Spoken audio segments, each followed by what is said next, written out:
played. They lost their next 3. After the bye, they've now won their next 2. And something you said last week when we were reacting to an incredibly dominant win over Jacksonville was you got to come out and you got to handle business against Tampa Bay. Certainly a team that's in the hunt for a playoff spot, mostly because their division is just absolutely terrible.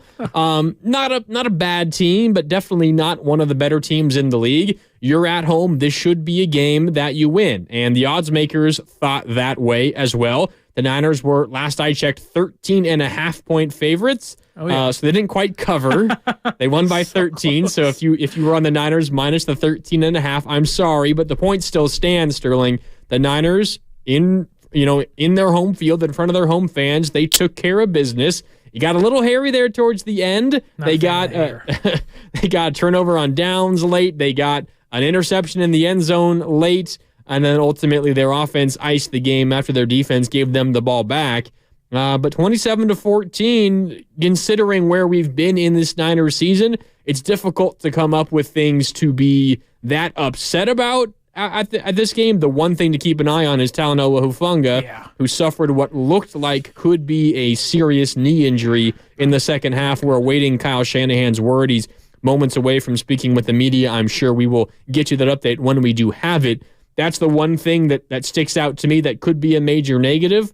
Everything else you can live with. There were some mistakes. There were some concerns defensively, I think, in that fourth quarter. Screen passes. There was a portion in this game where screen passes like last week were hurting this team, and it was like, is this a kryptonite for the San Francisco 49ers defense? They tighten things back up. Ji'Ayir Brown relieves Hufanga off the injury, gets a pick, couple big tackles, and you got to say, well, maybe there was some issues of, a little scared here. How is this game going to end? Niners' young defensive players stepping up. Ambry Thomas, Lenore, now Ji'Ayir Brown, and of course the big names Bosa, Young, Warner doing their job, but young guys making plays. Even Isaiah Oliver getting the pressure on Baker Mayfield, forcing the INT to end the game. And boy, when Isaiah Oliver's making plays, you know your defense is riding really, really high. Okay. Let's talk about the end of the game here for a little bit. Okay, so the Niners are up 27-14, which is what the final score eventually was. And the 49ers, first of all, I should say it became 27-14 because after Hufanga went out, Ji'Ayir Brown came in the game, and this was, I think, late third, early fourth. And one of the first plays with Ji'Ayir Brown, the rookie third-round pick out of Penn State, safety for the 49ers, their first pick in this most recent draft. They didn't have a first or a second-round pick. And the Buccaneers targeted him immediately. 41 yards down the left seam. They go right at him. It sets up, the Bucs in scoring territory. Ultimately, a DPI on Fred Warner moves the ball to the 1-yard line. A walk-in touchdown for Rachaad White. That makes it 27-14. So we have, the history of the Buccaneers already picking on Ji'Ayir Brown. And then the Niners go 3 and out. They only take a minute and a half off the clock. The Buccaneers get the ball back in the fourth quarter with a chance to make this a one-score game, a game that the Niners felt like they should be up by 20, if not more. There was a chance to put this game away a couple of times. They couldn't quite do it. Instead, you're looking at kind of a precarious lead for the 49ers late in this game. And what do the Buccaneers do? They go down the field slowly but surely. They complete a 4th and 5. They eventually get to a 4th and 4. And this happened after it was Tashawn Gibson dropped what could have been a game-ending interception, essentially. Because banging quads with Mooney Ward. Mooney Ward came over. He was the one defending Mike Evans, the target in the end zone on that third down. It falls incomplete. It would have been an interception otherwise. Mooney Ward, he got banged quads, as you mentioned, had to leave the game. So what do the 49ers turn to there? Already down a safety in Talanoa Hufanga. Now you're down your number one corner in Mooney Ward, at least momentarily. He did come back in the game the next drive. But the 49ers, they decide to bring Isaiah Oliver in at the slot, who I'm not sure played a single snap defensively I don't think so. At that point in the game. Their cornerbacks are Diamador Lenore and Ambry Thomas. Not who you want on the field. Not at all. Together. And then your safeties are Gibson, who's been solid his entire Niner career last year and this. And then your rookie Ji'Ayir Brown, who just got beat down the field, leading to that touchdown the last possession. On 4th and 4, what do the Buccaneers do? With Oliver in the slot, they target Ji'Ayir Brown against Mike Evans. Oh, yeah. Ambry Thomas is there in support. It ultimately falls incomplete. You thought maybe there could have been a DPI there on Ji'Ayir Brown. They don't call it. They don't call it. The Niners brought Isaiah Oliver on a nickel blitz on that play. You mentioned he got... so what you're saying is the blitz finally worked for Steve Wilks. Maybe a little bit. One time. Maybe the reason they called the blitz was because they didn't quite believe in Isaiah Oliver's ability to stick with any receiver out there. Wouldn't blame them if that was the case. That's a really, really long story. I took way too long getting all that up, but the point being the Niners were in a really compromised position with their defensive backfield group.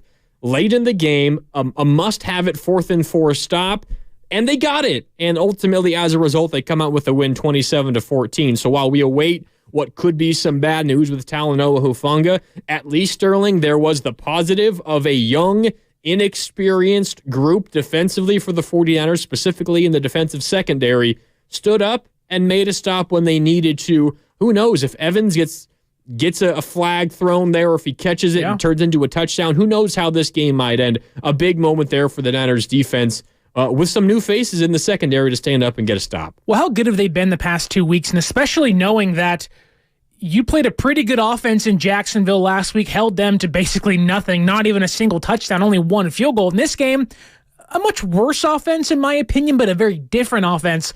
And it felt like those last 5 to 6 minutes, the Bucs were in the red zone almost the entire time. They had 2 drives. They stop them once, get the pick. Then I believe the Niners just kind of waste an offensive drive. They get a massive punt return, puts them right back on the 15-yard line, and the Niners defense comes up big again.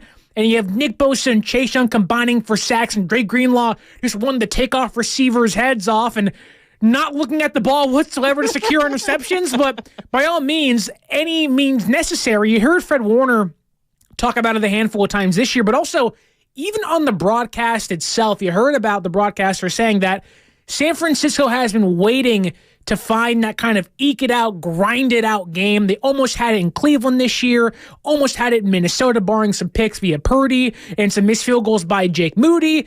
Got their butts handed to them against the Bengals, came back against the Jaguars and just crushed them. This week may have been their grind it out, how tough are you mentally kind of game. And while this didn't feel like the win against the Cowboys or the Jaguars, whatever, it felt as if this team's mental toughness was tested. Can your defense be on the field for 6 minutes straight in the red zone and hold up? And, well, not to get holidays on you, but have a holly jolly by golly, did they do it, folks? They held up in the red zone what seemed like almost 3-4 times in the last 5 minutes of this game, secured the win, now 7-3. And I'll tell you, Mark, I know Philadelphia and Kansas City play on Monday, and the Dolphins won today against the Raiders and whatnot. This Niners team is starting to surge at the right time. And you look at Philadelphia, Geno Smith got hurt in this game today. This Niners team might be picking up momentum right when they need it most, because they have a huge stretch coming forward. The Rams right now are driving in field goal range, down by 2 in the final 3 minutes of that game. So we will keep you updated on that score. As of now, it looks like the Rams certainly have the ability at least to take a late lead. We will certainly keep you updated with score changes and important updates from there. But about this game's kind of scrappy feel, it certainly felt that way on the defensive side of the ball for the 49ers. But I don't know if I can characterize this as the scrappy, you got to just eke it out at the end, get enough yards here and there. The offense was absolutely incredible today. Brock Purdy was perfect. Really? Like, legitimately perfect. How do you spell that?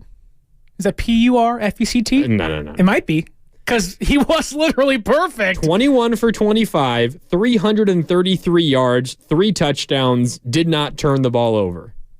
And the 4 incompletions, I'd have to go back and watch the tape and find exactly what 4 of those were, but by my mind, by my memory, none of them were close to being intercepted. None of them were turnover-worthy throws or decisions. He took a couple of sacks, I think 3 sacks in total. I can think of one incompletion. The Kittle one early that probably should have been a DPI on the Buccaneers. That's the only one I can think of early.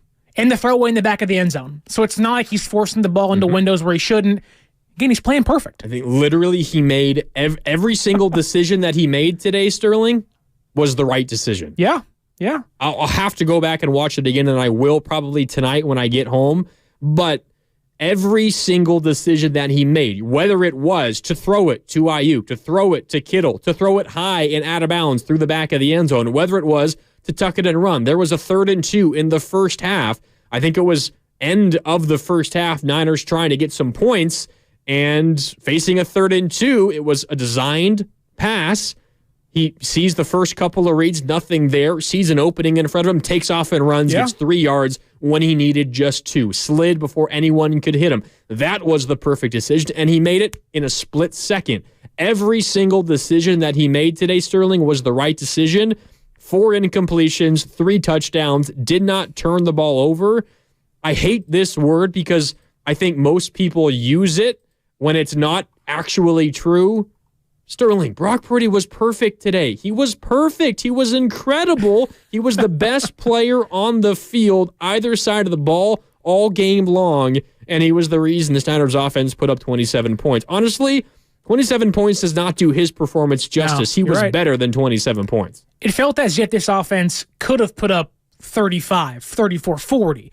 They should have put up that many points. Now, you can tell late in the game they got a little conservative, but still, like you were saying, Brock Purdy was perfect. When's the last time a San Francisco 49er quarterback has thrown a, 69-yard touchdown and a 76-yard touchdown in back-to-back weeks, both setting for the longest completion for a touchdown this year by any quarterback in football?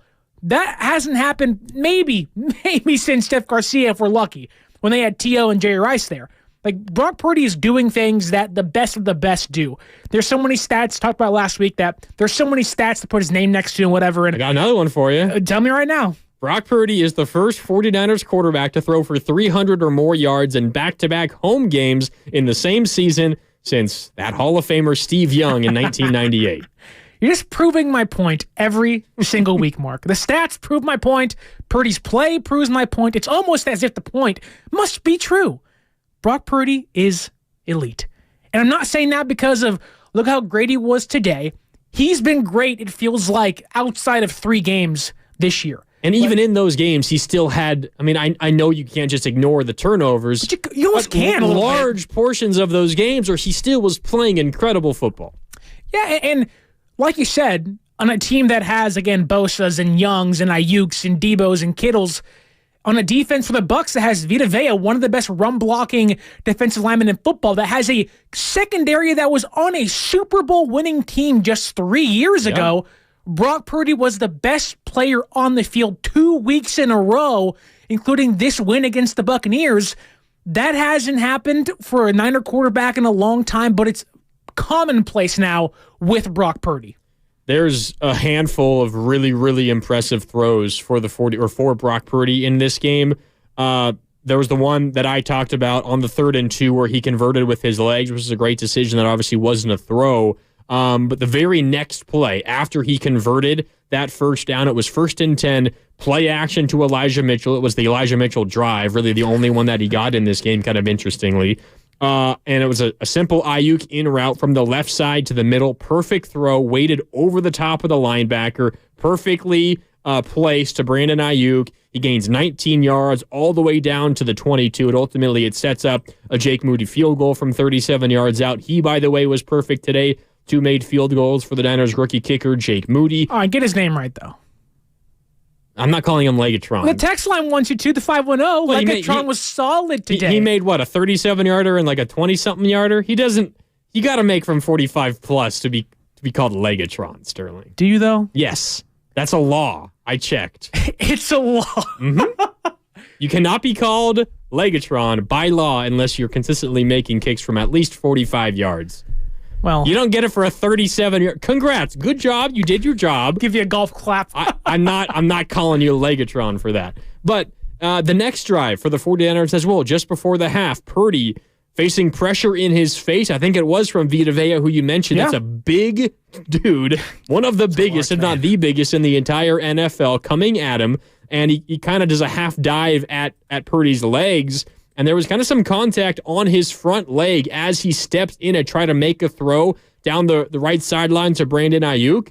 And he steps in, contact doesn't bother him, puts a perfect ball on Aiyuk again, allows Aiyuk to run with the ball after the catch. They gain 37 yards all the way down to the 34. That set up another Jake Moody field goal. This one was from 28 yards out. The Niners take an even larger lead into the halftime break. That's just a couple of the throws that I noticed from this game, Sterling, where you leave at times almost like awestruck because he just has this innate ability to, in the face of pressure, step up, somehow avoid big hits, but not let it affect the accuracy, the speed, the zip on the ball, and he still puts it in perfect places. And it's one thing to complete the pass. It's another to put it somewhere for Aiyuk, who can run after the catch and gain more yards. That's a skill, and Purdy has that as well. I was amazed by a number of his throws today. It sounds like what you're saying is that in the mouth of madness, Brock Purdy stands true, unlike Sam Neill in the John Carpenter classic. You have no idea what I'm talking about, do you? No, I don't. I was going to chuckle and say, yeah. But Brock Purdy today, almost the exact same throw as last week to George Kittle for a touchdown. Pressure building up, pocket collapsing, stands tall, stands true, steps up, flings it out there, bang, completion, touchdown. And you're like, who else is doing this? Honestly, who else is doing this? It feels like Tua was always out of the pocket to get him out of the pocket and avoid pressure entirely on bootlegs. Maybe Jared Goff, who had an awful game today and somehow won for the Lions. He's kind of Congrats, doing this Bears. stuff. Yeah, and Bears. But then you have players like Mahomes and you have the Hurtses of the world who do so many things incredibly well. But a lot of their game had this year, especially, has been out of the pocket, maneuvering the entire pocket to the left, to the right, on bootlegs. It feels like Purdy's just stand tall, stand true, and go get me a touchdown pass, and he does it almost every single game. And in this game, where go into halftime, what was it, 13-7? Your defense gets a stop against the Bucs. You go, okay, like we have momentum. Let's go out there and stomp on their throats and continue to just shove them down in the ground and say, you are not going to win here at Levi Stadium against us. What does Brock Purdy do? 76-yard touchdown pass. Felt like 50 of that, 40 of that through the air. Niner fans, I mean, come on. You have to be so elated, excited. If we're talking early Thanksgiving celebration here, I'm pretty thankful for Brock Purdy today because he's been so good this year. So good. Niner fans have to be thankful for Brock Purdy. He's bounced back in a huge way his last two games. That one you're just talking about, the 66-yard touchdown, or pardon me, the 76-yard touchdown to Brandon Aiyuk. I got mixed up with the play early in the second half from last week. This is another thing that I like for the 49ers. It's the aggressiveness, kind of picking and choosing their moments. They were aggressive through the air, at least passing the ball versus the run early in the game. It led to their opening score, the Christian McCaffrey touchdown. They weren't necessarily taking deep shots then, but they were throwing a little bit more than normal versus the run. And then to come out of the second half by being aggressive and taking a shot deep down the field, I think this is making a big impact for the 49ers. Rewind to last week against Jacksonville. Second play of the second half, a deep shot, right sideline, George Kittle, perfect throw by Purdy, facing pressure, 66 yards for the house, to the house for a touchdown. This game here today, after the 49ers get a stop, they punt it, and it goes all the way out of bounds at the 2-yard line. So the 49ers have to go 98 yards to get into the end zone. Purdy says, no big deal. After a short Christian McCaffrey run to give him a little bit of breathing room, he finds Kittle for 21 yards. They get out across the 20, and now suddenly you feel like you're in a normal drive. You're not backed up against your end zone. And what do? Immediately, they take a shot deep on the left sideline to Brandon Aiyuk, perfectly in stride. Aiyuk beats his man by a couple of steps, and then he can saunter on into the end zone, 76 yards out for a touchdown. The longest touchdown catch, not just for Purdy in his career, longest touchdown catch in the NFL this season. And it was a perfect throw by Brock Purdy. I don't think we can emphasize how good Brock Purdy was today. It's impossible to overemphasize it, and it's coming in really big moments. It happened early in the second half last week. It happened again early in the second half this week. And to pair with Purdy's ability, I also love to see the aggressiveness being matched by Kyle Shanahan in these specific moments. And it's it's working really well for the 49ers right now. Well, enough can't be said about, you can have a perfect throw, perfect placement on a throw here or there. You can have one perfect play if you're a running back, a perfect run. Brock Purdy had a perfect outing, perfect complete day at the yard where it felt like every throw was on the money. Text line said he's dropping dimes. Yeah, you're right. He is. Like, Brock Purdy is dropping dimes and quarters, 50-cent pieces. He's out there saying, "Shout to eat your birthday, go out there and party," because Brock Purdy looked phenomenal. And we're not throwing around the word perfect because it's an easy word to say. It's not like our vocab lesson isn't just, oh, it's perfect and that's it. No, he was perfect because he was literally perfect on the day. It felt as if... Well, perfect passer rating, right? What, the first time since Joe Montana in 1989? Like, again, Mark, with the stats. And he had a game earlier this year. What, against the Cardinals? He had what, 1 incompletion? Yeah, he had 4 today. And he had a better passer rating today than he did the game when he had 1 incompletion. But it shows you that it's not just this dink and dunk. And people had that misconception of, oh, it's a Shanahan system, it's dink and dunk. No. This quarterback is throwing 50 yards through the air for touchdowns, hitting 76-yard touchdowns. He's having, by himself, explosive throws through the air. He's taking things to the second and third levels of defenses. He's keeping a very good Buccaneers defense honest through the air. Again, Antoine Winfield, you have Jamel Dean, who basically snapped his ankles on Aiyuk's touchdown pass today. I hope he's all right. And you have Carlton Davis, who... These are good cornerbacks in the NFL, and he's done it over and over and over again to even better ones where he's putting balls in the only place his receivers, his tight ends can make catches. When you talk about a quarterback taking an offense to the next level, Purdy has to be in that conversation. He don't have to be 1 or 2, but he has to be in that conversation. When you play perfect over and over and over again, or have great games over and over and over again, and you slice and dice through a defense in every single level, you have to put some respect on Brock Purdy's name. I'm tired of the media saying, oh, it's dink and dunk, or trying to diminish what he's done in this offense. He has shown the past 2 weeks that if you think it's dink and dunk, my friend, you are so far from the truth. I want you to sit down, get your tea, and say, maybe I was wrong. Yeah. All right, we got a couple of pieces of news for you, and we got to hit a break here on Overtime on 95.7 The Game. First of all, some good news for the 49ers. The Rams have taken a 1-point lead over the Seahawks. The Seahawks are in possession with 42 seconds left. They're currently reviewing a complete incomplete pass near midfield. Not a huge deal. When we come back from break, we might have an update for a final score from there. But right now, the Rams do have a lead. And the other piece of news is bad news for the 49ers from Kyle Shanahan. They are they're fearing it is a torn ACL for Talanoa Hufanga. We will get more on that on the other side. Really the only piece of bad news for the 49ers from this 27-14 win. It appears they have lost starting safety Talanoa Hufanga for the rest of the season. More on that coming up on the other side. It's Grandy and Sterling with Overtime. More coming up next on 95.7 The Game. Hi, this is Stephanie from Safeway with great news.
Now back to Overtime with Sterling Bennett and Mark Grandy on 95.7 The Game.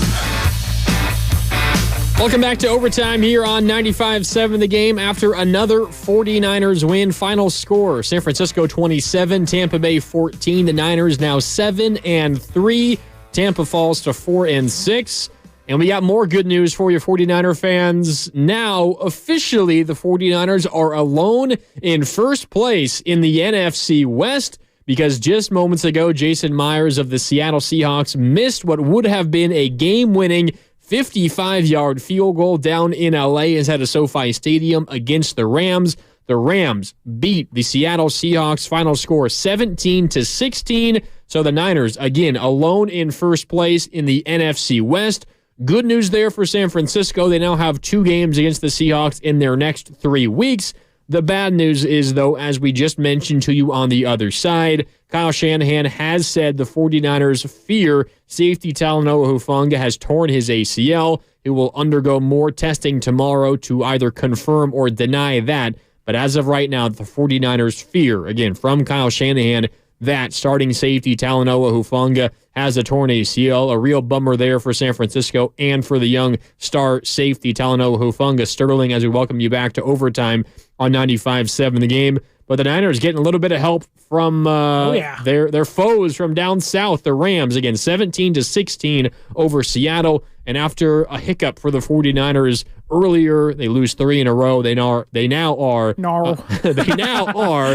atop the NFC West all by themselves at 7-3. Mark, say it with me. Spell it out with me. The Seahawks are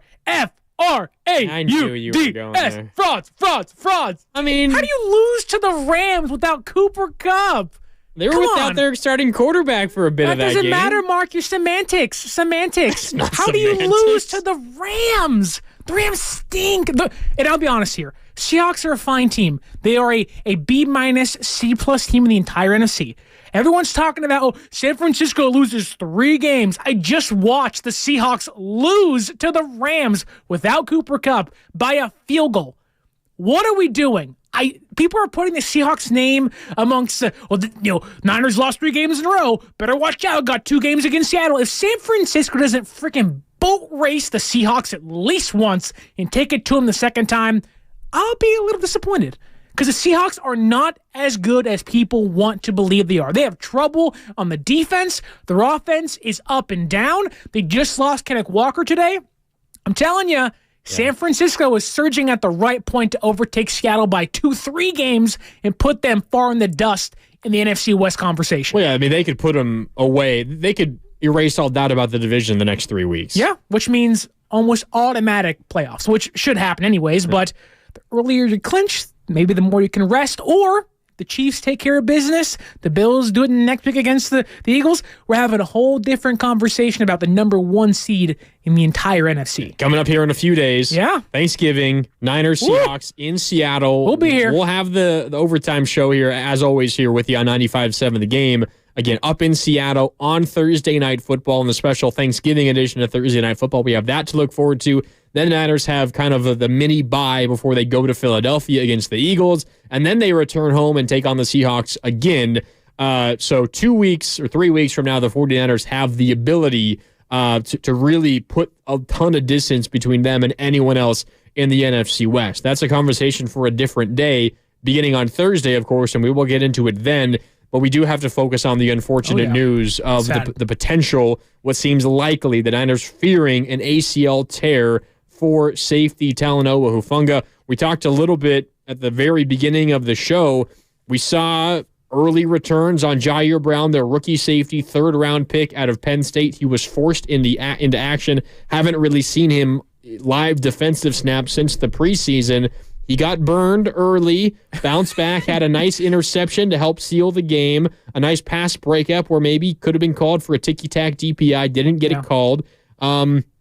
It's going to be interesting to see how the 49ers try to survive and get past this injury, because there's no doubt if you were to find an area where the 49ers are in terms of depth at their weakness, Might be safety. it's clearly either safety or corner. Yeah. And between the two, you might pick safety. So this is certainly a problem for the 49ers. Now they have a ton of talent elsewhere. They can minimize the importance of that position when you have Nick Bosa and Javon Hargrave and you have Chase Young on the other side. But there's no denying this is a major, major, major loss for the 49ers. Well, and you're also talking about someone that sets the tone, a tone setter on defense, where you have your Warner who's going to take over the middle, but you have a thumper in Talanoa Hufanga. Tongan Tiger wants to come in, wants to lay out some receivers, some running backs.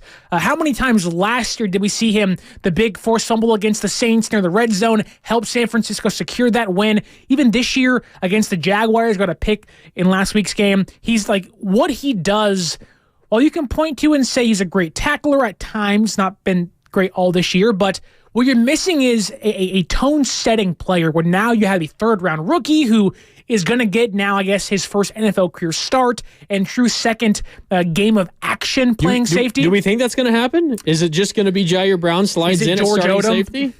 I would like to think that what Brown did today would give him some leniency or maybe give him a leg up on Odom. First right of refusal, maybe. Exactly, but you got a whole week of practice. You're on a short week, too, so there maybe can't be too many adjustments for the defense. Who knows? But when you get what seemed to be at the time a game-stealing INT, you play good enough defense against one of the best receivers in the league in Mike Evans. You got DK and you got Lockett, and you have a good receiving group in Seattle next week, and you have the Eagles in a few weeks. Losing Hufanga, well, yes, is going to hurt you on the field. Again, it's also going to hurt you in the locker room, on the sideline. You have a leader at safety where you have Gibson who can certainly help Ji'Ayir Brown, but when you lose a tone-setting player, it's going to impact your energy. It's going to impact your trust behind you as a cornerback or a linebacker.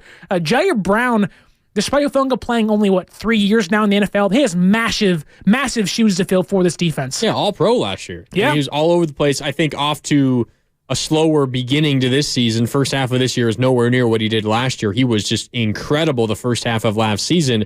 Has not lived up to those really, really lofty expectations he set for himself, but clearly still a really important piece on this defense. And we saw it immediately. Ji'Ayir Brown comes in after Hufanga sustained the injury. We talked about this already, but I want to dive in a little bit more specifically. So the 49ers, they lead 27-7 late in the third quarter. At this point, you're thinking, you get one more stop, the offense is absolutely on fire. You feel like this game is over. And what happens? The Buccaneers, they go right at the young safety, Ji'Ayir Brown. Again, the Niners' third-round pick out of Penn State. The Niners' first selection in this most recent draft. Remember, they did not have a first or second-round pick, and they just go right at him. A simple go route down the seam, and the receiver runs right past Ji'Ayir Brown for 41 yards. And it's one thing, all right, you get beat by a quicker receiver. I know you're not particularly infatuated with Brown's speed. He's not the fastest safety out there. No, he's not. He's not. Very slow. But you look at the specifics of why and how he got beat. Sterling, there's a receiver sprinting a go route right at him, and he's standing there flat-footed. Yeah. He's not, backing up. He's not getting ready to turn the hips and open them up and sprint down the field with him. He's standing there flat-footed, and the receiver just sprints right past him. I don't mean to pick on the guy because this was a really nice win for the 49ers, 27-14, their second consecutive win. They're now alone in first place in the NFC West, and he bounced back well from that point forward. Again, off a deflection off of Dre Greenlaw's helmet, got the game-sealing interception. But that was not just a bad moment of, wow, you got beat by a better receiver. You got beat because it didn't seem like you were aware of what you were supposed to be doing in that situation. He got caught in between. Is he going deep? Is he staying in?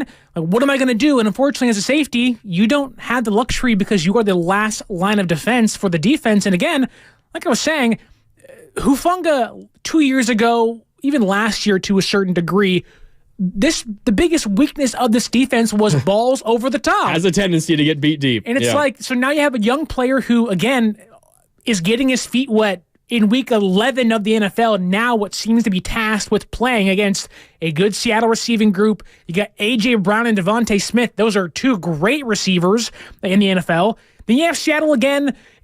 it's not going to be an easy first test for Ji'Ayir Brown in his career, but I will say this, when you can, I'm not going to say lock down, but you can hold Mike Evans not getting a touchdown in the red zone and not make this game a one-score game down the stretch, he did play big. You see him, the entire defense kind of corral him, come together and pick him up, that you just caught what at the time we thought was the game-sealing interception, a massive play for a young player. And even then, talk about the trust Steve Wilks had to have in Ambry Thomas, Lenore, and even Ji'Ayir Brown. Just think about that group that's out there on that game on the line play. No trust. If I was Steve Wilks, I'd be like, oh my goodness, panic. Hit the panic button, folks. I mean, you have Isaiah Oliver in there who has been benched. Yeah, because he's been bad this season. Yep. He only comes in because you have no one else to turn to, and you already have out there Ambry Thomas, who is only playing because the Niners don't like Isaiah Oliver that much. Now, Ambry had a really nice moment against Jacksonville, and wasn't terrible today, wasn't great. He was passable certainly today. You also now have, what we're talking about, the rookie Ji'Ayir Brown out there. You have pieces who, if you were to get the honest truth out of Kyle Shanahan and Steve Wilks and the defensive staff, you're not really comfortable with. But they got out there, and they got to stop when you needed it. I do wonder what happens, though, because we saw Gibson move over to strong safety, and Ji'Ayir Brown only took free safety snaps during training camp and practice during preseason. So I do wonder, is Gibson going to be the starting strong safety going forward? How does that change his role in the defense? Because Ji'Ayir Brown is likely going to almost, I would assume, take a lot of Hufanga's responsibility in the box. He's a good tackler. We saw in the preseason against the Broncos, a touchdown-saving tackle against the Raiders as well in the preseason, so I'd assume he'd be the in-box safety at times. But I also wouldn't be surprised if we say Brown and Odom mix it up, because both those guys have very different strengths, both good tacklers, but Odom a little faster, veteran player, been a former All-Pro special teamer. He's played, 6-7 years now. He knows what the block looks like, right? I wouldn't be surprised if they run out there next week 3 safeties at times, because you like Brown. He has the intangibles. He can play faster than the 40 time might say, but I do think that with Brown, you can't afford to get or have a young player get beat over and over and over again, then bench him, might lose confidence. You have to have your A game going forward, because it's not going to get easier for the Niners defense. Yeah, if you're just joining us, the bad news for the 49ers after a nice win, 27-14, the Niners fear, and this comes from Kyle Shanahan in his post-game comments to the media, they fear that safety Talanoa Hufanga has torn his ACL. We'll continue keeping you updated on that and any other important updates from post-game from down in Santa Clara. That is the bad news for the 49ers right now, despite the fact that they come out with a win, 27-14. Let's focus on some of the positives from the defense, though, Sterling, because even though it did get a little difficult towards the end, a little dicey. You only gave up 14 points, but it easily could have been more. Of course, the Buccaneers were in four down territory down the end, and they converted a couple. They did not ultimately convert the one that they needed at the end to get into the end zone. They also threw an interception in the end zone and all of that. But who was leading the way defensively for the 49ers? All-pro linebacker Fred Warner. He was all over the place again today, led the team with 12 tackles, had half of a sack, forced a fumble. That was in the first half. An incredible play where Nick Bosa is chasing Baker Mayfield, something that he loves doing. Eventually, grabs him by the legs. He's falling down. Fred Warner not giving up on the play, not just accepting a sack, runs it and punches the ball away at the last second. Cleveland Farrell picks it up, and the rest is history in that first half. Forced fumble, had 2 passes defensed as well. One towards the end that took away what could have been a big conversion, where he leapt up and knocked the ball away out of the right hand of the quarterback, Baker Mayfield. Fred Warner was incredible, and if we're talking about how the 49ers are to make up for the loss of Talanoa Hufanga, obviously you'd like Ji'Ayir Brown, George Odom to step in and be that player. But what the reality is you're probably going to be asking a little bit more from your other stars defensively. A Nick Bosa, a Javon Hargrave, a Chase Young, and Fred Warner certainly fits that description. He was incredible today. Now on the season, 3 interceptions and 3 forced fumbles. By my count, the only player in the NFL to have at least 3 of both interceptions and forced fumbles. He was incredible today, maybe his best game of the season. Even take it further, Mooney Ward wasn't great today, but he's kind of rounding himself back into form. Dre Greenlaw was trying to punch the ball out a handful of times in the last drive. As he does.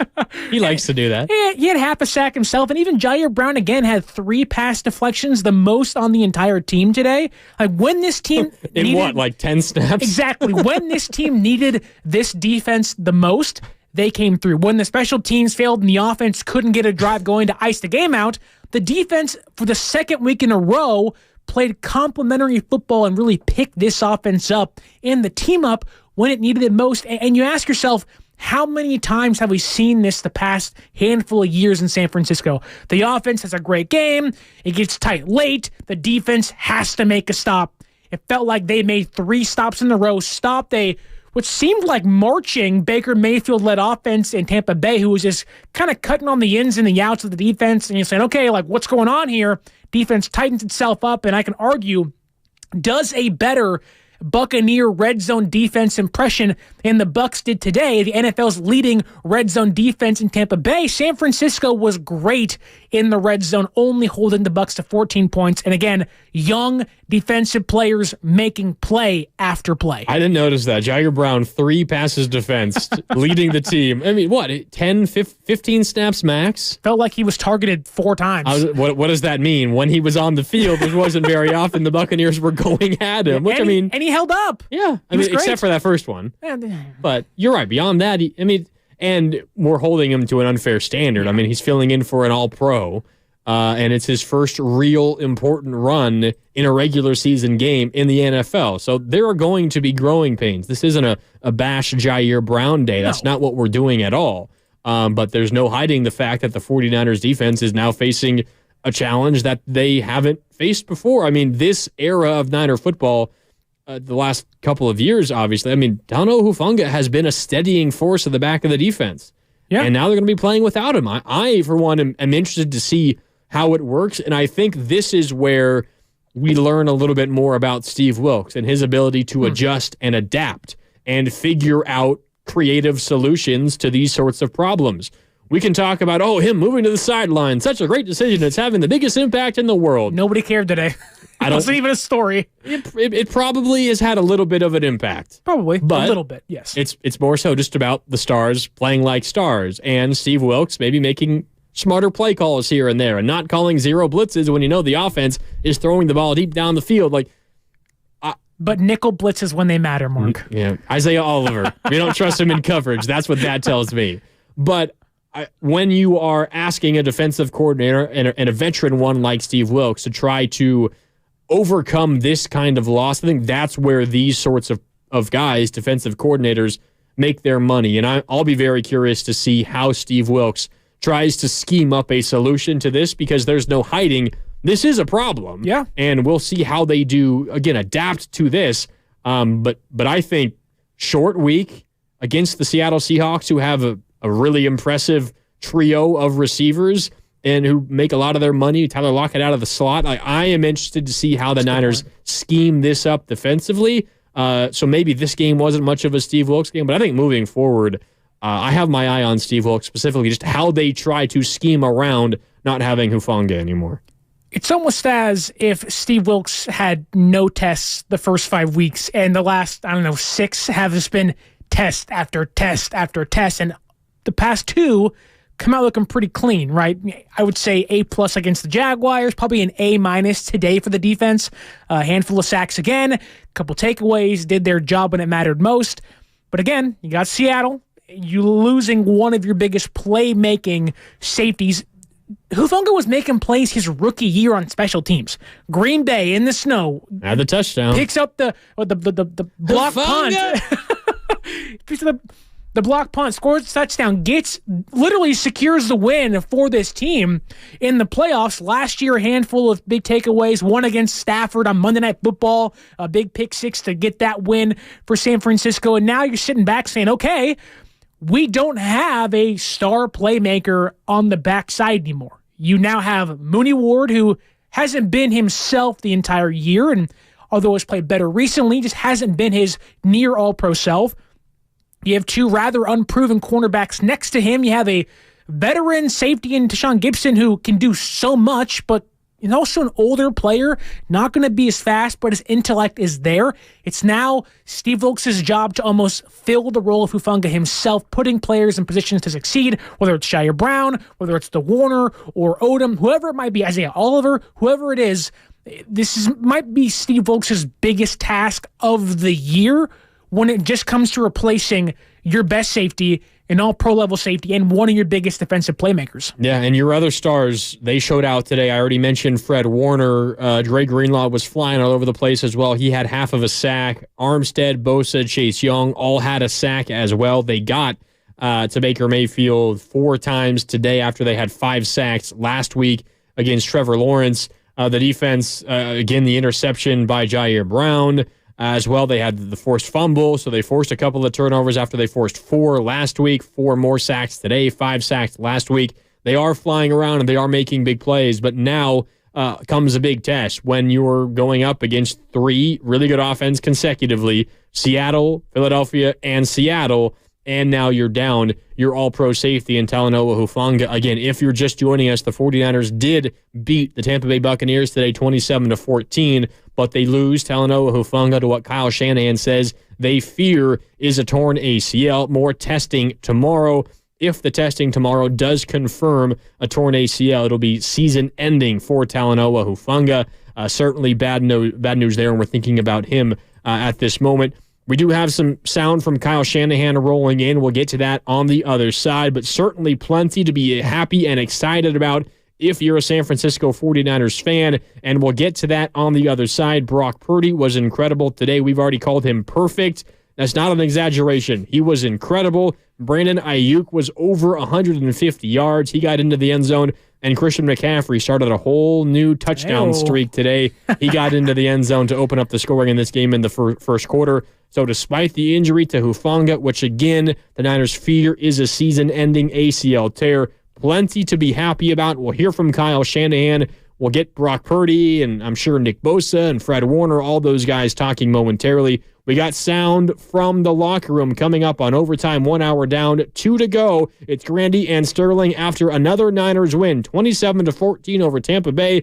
Give us a call in overtime, 888-957-9570. Your call is also on the other side as overtime continues on 95.7 The Game. Ancestry makes the perfect gift to give people because it literally blew my mind. It's literally like you're giving them something.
Now back to Overtime with Sterling Bennett and Mark Grandy on 95.7 The Game.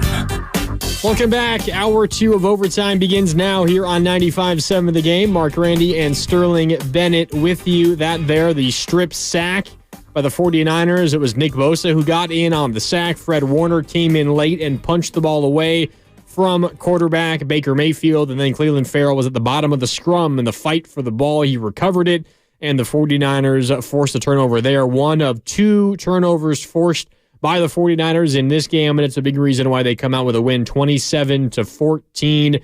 That was a great play by the 49ers in the first half, and we're kind of seeing the chaos come back for the 49ers defense, where you have quarterbacks running around and sprinting for their life and trying to extend the play. You have Bosa running after him. You can add in Chase Young. Fred Warner and Dre Greenlaw are as quick as they come at the linebacker position.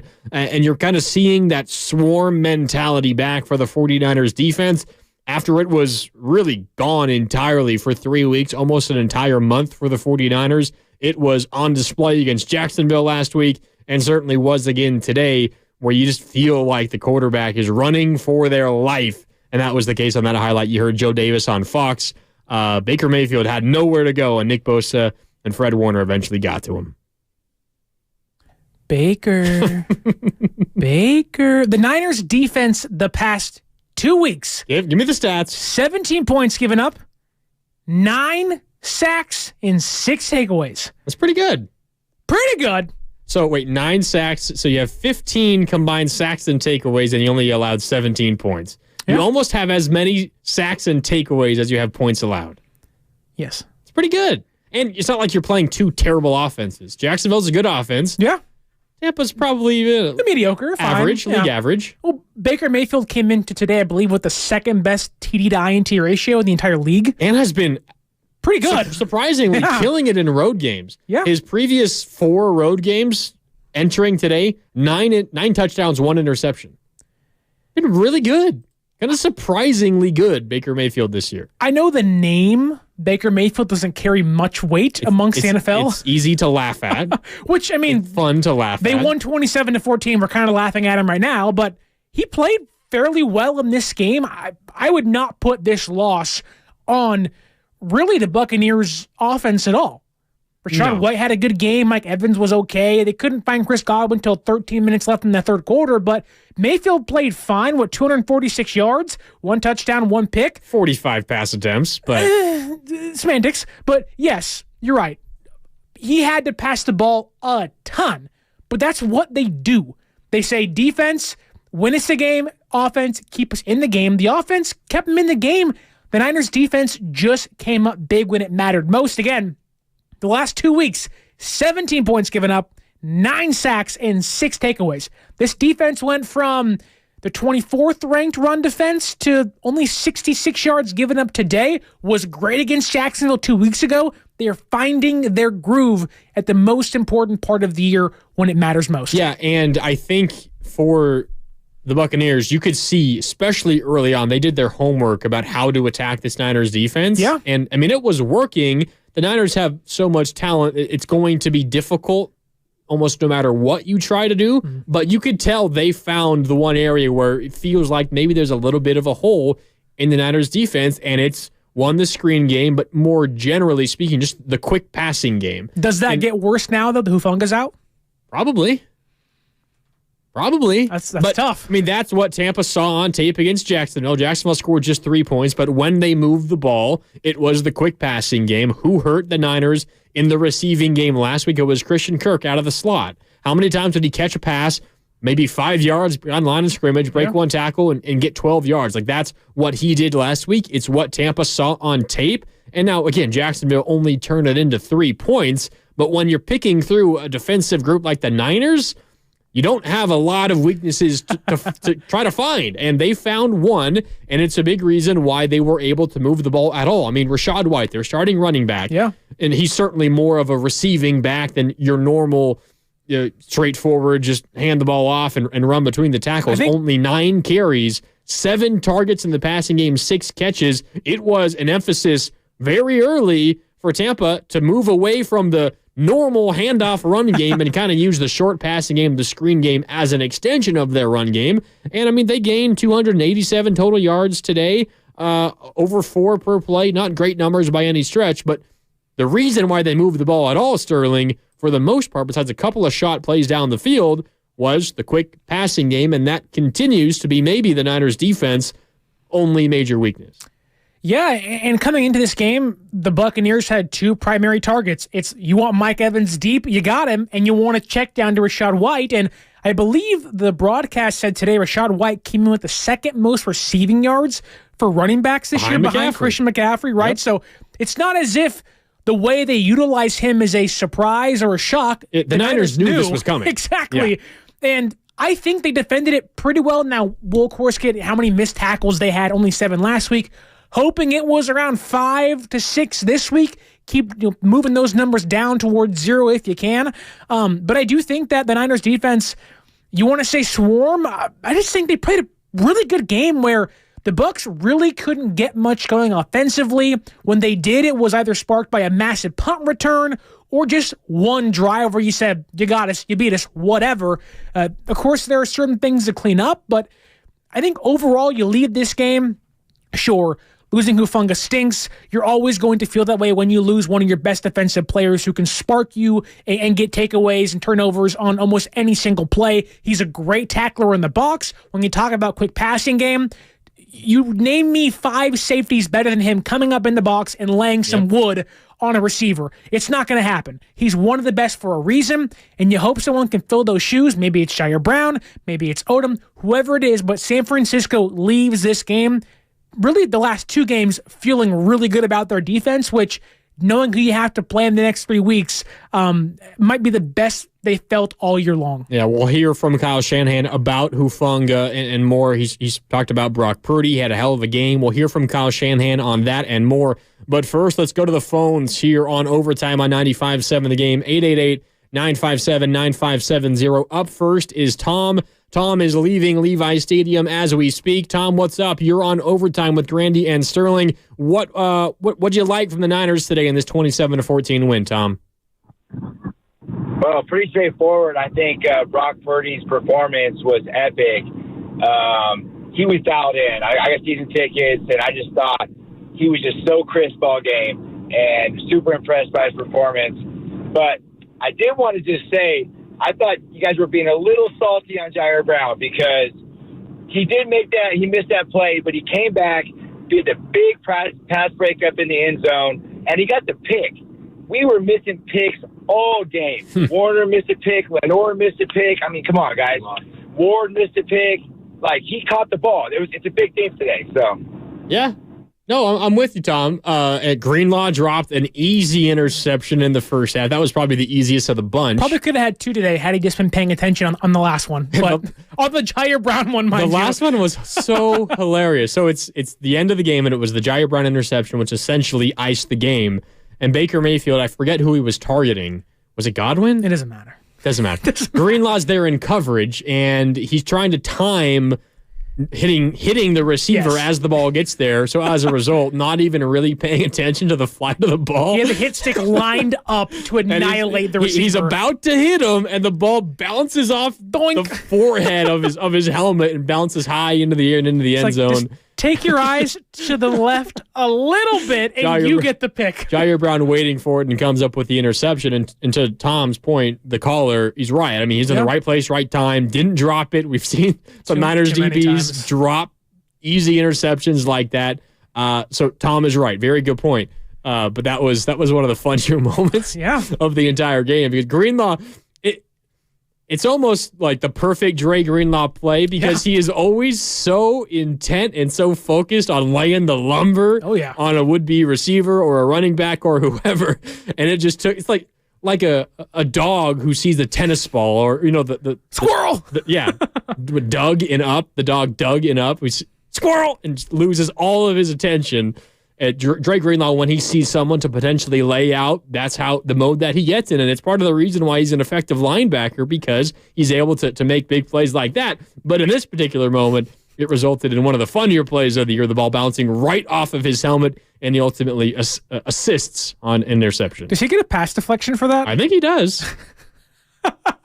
Him doing nothing at all. Use his big head. The pass deflection. Use his big head. That play, honestly, may have been the bread and butter of the San Francisco 49ers defense.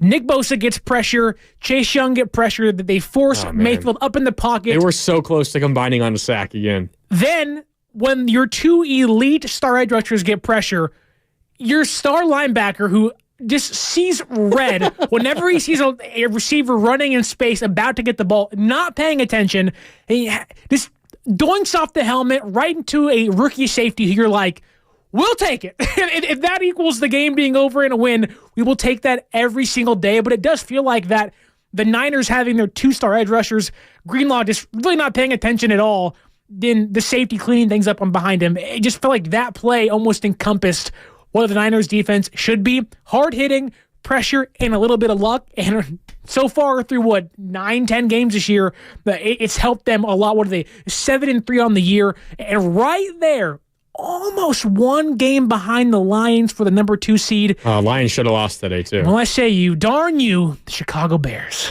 Up by 12 with 5 minutes left? Bang! And they give up 2 touchdowns. Bang! They're so bad. How were they even in position to win that game? Well, because Goff threw 3 picks. That was the issue. Yeah. But you know who's not throwing 3 picks? Brock Purdy. You want to know why? Not even throwing 1 pick. He's literally perfect. Today he was. He was incredible. Well, to me, he's always perfect. We know that. You don't need to say it, okay? It's obvious. All right, let's hear from Kyle Shanahan. Again, the bad news for the Niners coming out of this win is a potential major injury to starting safety Talanoa Hufanga. Here is the head coach, Kyle Shanahan, on his safety. Real concern. We don't know for sure. Most likely it's ACL, but can't confirm it, so we'll find out later. Yeah, more tests coming tomorrow on Hufanga. Will likely have word either good or bad there on Hufanga's knee. It was one of those quick throws out to Rachaad White, the right flat. Rachaad White, a shifty second-year running back out of Arizona State, kind of broke Hufanga's ankle. I shouldn't say that. I mean, he did get hurt on the play. He juked him, and as a result, it resulted in potentially a torn ACL. A non-contact injury for Talanoa Hufanga. A bad break there for the 49ers. Shanahan was also asked about Hufanga's replacement, Ji'Ayir Brown, and here's what the Niners head coach thought about his rookie. I thought he did a hell of a job. I mean, to lose a player like Huff in the game and for him to come in and step it up big, make 2 huge plays. I mean, the pick was huge, and then on the 4th down, where you got all-out blitz and they just throw it up. And sometimes your biggest fear when they throw it up, it's like what happened in Buffalo on that Monday night when it's underthrown. It's so hard not to get a PI. And for him to not PI the guy and to get back, and from what I saw, it looked like he knocked it down. That was a hell of a play.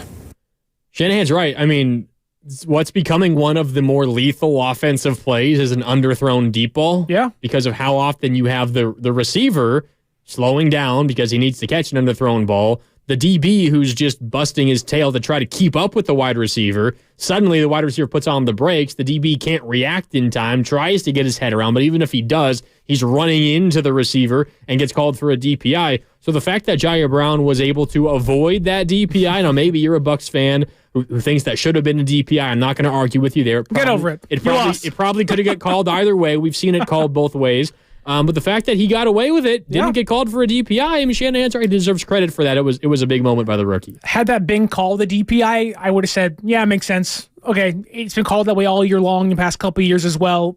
That being said, he kind of got his head around. He was that. He had the peripherals to say, okay, I have to turn my head around to make sure I don't get called for this. And again, when you're guarding one of the tallest and most accomplished receivers the past 15 years in the entire league, you have to give him credit for that. Mike Evans is having a phenomenal year for the Bucs, had one of the best careers of the past decade plus in football. And when you can, on a 4th and 5 play, 4th and 3 play, I don't want to say lock him down, but play great defense to stop what maybe could have been either a DPI or a touchdown and got this game to a 1-score game. Ji'Ayir Brown, deserves a ton of credit for what he did today. Yeah, I mean, so let's figure out this situation. If you're from the Buccaneers' perspective, right? So it's 4th and 4, near the end zone. It's not quite 4th and goal, but just about. Game on the line. the Bucs know the Niners have some young, unproven corners and safeties out there. But you already caught flat-footed once. So what's your ideal matchup? It's your potential future Hall of Famer, your all-pro stud wide receiver Mike Evans against pick your poison. Right. Like, it doesn't really matter who it is matching up with him. And they got him on the rookie Ji'Ayir Brown playing like his 10th ever meaningful snap in the NFL. And if you're the Bucs, you're thinking, all right, like, we found the right matchup. But Ji'Ayir Brown was with him step for step. And as you mentioned, got his head around and was able to force an incompletion. So the Bucs, credit them. I mean, they found the right matchup. They went to the right place. If you're the Tampa Bay Buccaneers, you feel great about that matchup. Mike Evans on Ji'Ayir Brown. The Niners had Ambry Thomas in support, third-year corner who's kind of been in and out of favor in his young career. Had a very big play his rookie season, helped the Niners go to the playoffs, but hasn't really played consistently since then until beginning just last week against Jacksonville. So if you're Tampa Bay, you got the matchup that you wanted, Sterling, but the Niners' young defensive secondary, led by Ji'Ayir Brown, got the stop. So you're right. Whether there's a mistake here or there that we need to point out and discuss, when it mattered the most, they got the stop. And maybe we'll see more of that as the season goes along. But the returns from those moments were in the red zone. The biggest moments of the game were very positive for the young guy. And it's not like San Francisco didn't draft him with the idea he wasn't going to eventually replace Tashaun Gibson. The hope is next year it's Hufanga and Brown playing starting safety for you. Now that process has been sped up, but you do feel as if San Francisco has at least some belief that whether it was again next year, now it has to be this year, that Ji'Ayir Brown was going to be a starter for this defense, obviously coming from the Big Ten with Penn State, playing a handful of big games, being a takeaway machine for the Penn State Nittany Lions. It's not as if he hasn't seen or played big games before. He's been in a handful of big moments. And again, the Niners trusted him, or eventually were going to trust him to be this team's starting free safety across from Hufanga. Now he's someone sliding into Hufanga's spot to prove he can be that next year.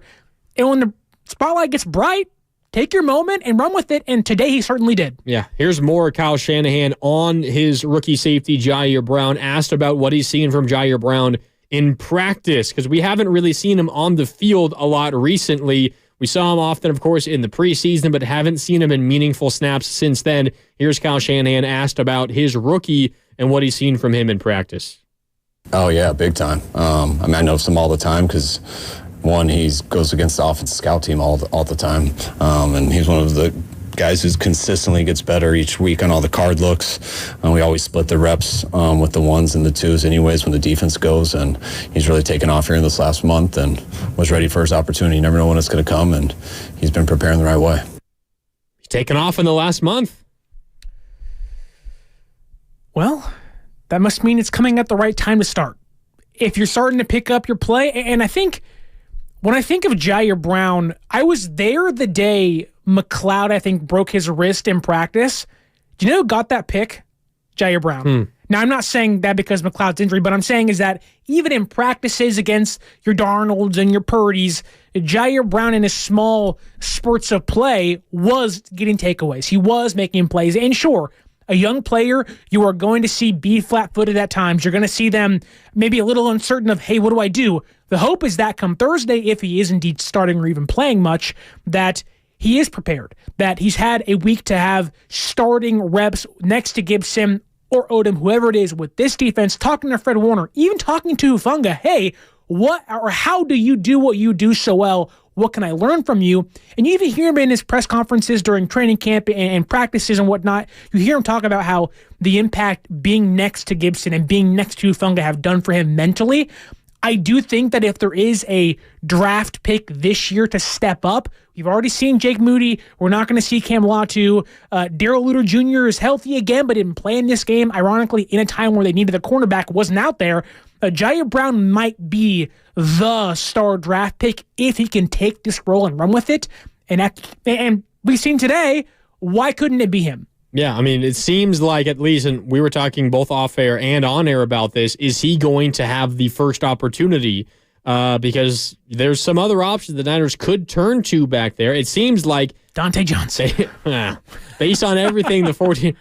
He's the Niner that just won't go away. I never go away. What, like 8 stints with the 49ers? He's like It's like Josh Johnson. I was going to say, he's the defensive back version of Josh Johnson. He is just always... He's omnipresent. He's always there for the 49ers when they need him. It seems like, based on everything that we have heard from Kyle Shanahan and based on the decision to even put him in the first place when Hufanga went down, he is going to get the opportunity to start and potentially earn the starting job. Yeah. Now, if he plays poorly, there could be a change there, but it seems like he's going to be the guy the Niners turn to first. Let's go back to the phone lines here on Overtime on 95.7 The Game. Up next is Mitch in New Jersey. We love Mitch's calls every week here on Overtime. 888-957-9570. Mitch, you're on Overtime with Grandy and Sterling. What'd you think of that Niners win today, Mitch? Great game. Happy holiday, guys. Yeah, you too, Mitch. Well, I gotta say, I think we got one of the best lines. Great front seven. So we got 4 or 5 sacks. And I hope this guy's signed. I think he is. Aiyuk. This guy's a superstar. He's your best receiver. Debo, I think he's not 100%. But Aiyuk he's one of your best receivers. Excuse me. And what are you thinking? Thanks for taking my call. Yeah, of course, Mitch. Thanks for calling. We got to talk about Aiyuk. We got a few minutes left in this segment. We'll get to him on the other side, but we could start here. Aiyuk's separation on every single one of his catches, it's incredible. Yeah. He consistently has like 3, 4, 5 yard pillows of space when he catches the passes. And Purdy is putting him on the money. And again, we talked about earlier, putting them, leading him perfectly and allowing him to turn upfield and run with the ball in his hands after the catch. But part of the reason why it's happening so often is because he is wide open consistently. Over the middle part of the field, there's generally no one within like 5 yards of the dude. It feels as if he has 5 yards of separation, and he is the NFL's leading receiver in yards in separation per reception. He is the best separator in football. Wide open. It's not like he's going against scrubs or poor defenses. He's beating, again, cornerbacks and safeties that have won Super Bowls, that were starting cornerbacks in Super Bowls, that weren't the weakest link of that team, that were the strength of that defense. And in this game, it felt like that no matter where he starts, Purdy's going to have that ball exactly where he finishes the route at. The anticipation and the chemistry these guys have, I don't want to say he's the best in football, but it's certainly up there. It feels like every single week we're seeing Purdy, the ball release out of his hand before Aiyuk is even open. Yep. He'll be covered by a receiver or linebacker, and all of a sudden, he's out there 5-6 yards, open, streaking across the field for a first down on a crosser or a slant. It feels like every level throw they make, where it's Kittle, Aiyuk behind him, Aiyuk is open every single play. Opens the offense up for Debo underneath, then Kittle on post routes, and of course, because he's so good, he'll catch a 76-yard touchdown pass, break someone's ankles, and say, I don't know what to do. I just scored the longest touchdown of the entire year. He's that good. We're talking the best receiver number 2 in football, arguably, probably the best receiver number 2. Oh, the best number 2 receiver. I see. I thought you were going to say the second best wide receiver. No. The best wide receiver 2. No, the best wide receiver number 2. We have T. Is he wide receiver number 2? Yeah, I think so. I think we saw the way Debo and him are used are so different. But I do think we saw in the absence of Debo why Debo's still number 1. If you're characterizing it by like most important player that plays wide receiver. Right. Yeah. Aiyuk is a more prototypical wide receiver, of course, than Debo Samuel. He's a much better route runner. By far. But Debo, yeah, I mean, he might Don't tell Debo that, but by far, yes. I think Debo would probably, I don't think Debo would concede anything. He'd say, I'm the fastest, the strongest, the best route runner. I'm just that good all the way around. But yes, Aiyuk by far, I think, he's the best separator in football, and what he does for the offense to free up your Kittles, your Debos, knowing you're always going to have at least one receiver wide open every single play, basically. It almost gives Brock Purdy a second security blanket behind the best checkdown running back in the entire league. Well, it's Jamar Chase, when he was upset early in the season, saying that I'm 7-Eleven, I'm always open, right? And he even tweeted out a picture of 7-Eleven, I think, after one of their losses, or maybe after their win when they dominated and he went for like 200 yards. a picture of 7-Eleven because he's always open. Brandon Aiyuk, always open, and Brock Purdy always finds him. And today, they hooked up a number of times. 6 targets for Aiyuk, 5 catches, 156 yards, and a touchdown. It was that 76-yard touchdown. Kittle was close to his 3rd consecutive 100-yard game. He had 8 catches for 89 yards and a touchdown as well. Deebo Samuel, who we were just talking about, 3 for 63, including a 40-yard catch and run. Deebo only had 1 carry in this game. We can talk about Deebo Samuel's touches because I think that's really interesting moving forward as well for the 49ers. But it was Brock Purdy and Brandon Aiyuk, the stars in the passing game today. Purdy, just about perfect, 333 yards, 3 touchdowns, did not turn the ball over. And again, Aiyuk over 150 yards in the win today for the 49ers. All right, time for a break here on Overtime on 95.7 The Game. It's Grandy and Sterling with you. The phone lines are back open.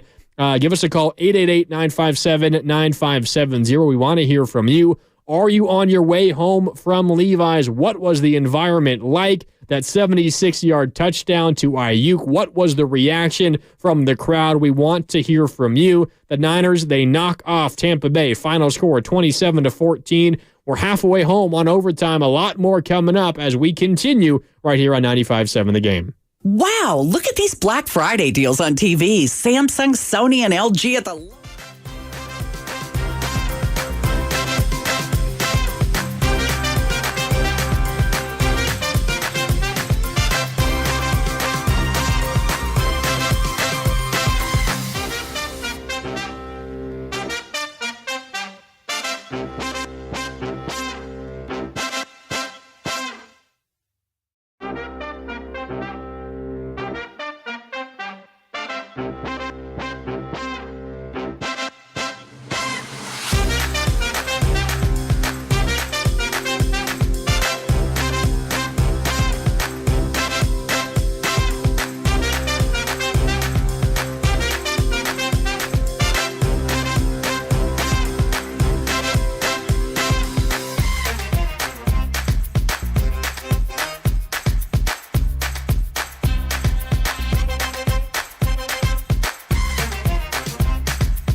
Now back to Overtime with Sterling Bennett and Mark Grandy on 95.7 The Game. Joe Davis on Fox calling George Kittle's touchdown catch a 3-yard throw from Brock Purdy late in the third quarter. That made it 27-7. The Niners would not score the rest of the way, but they did not need to, as they ultimately come out with a win over Tampa Bay, 27-14. The final score. That was Brock Purdy's third touchdown pass of the game.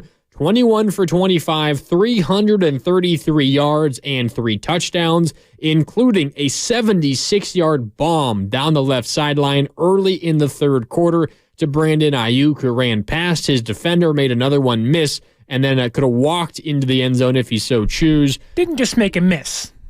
Broke his ankles.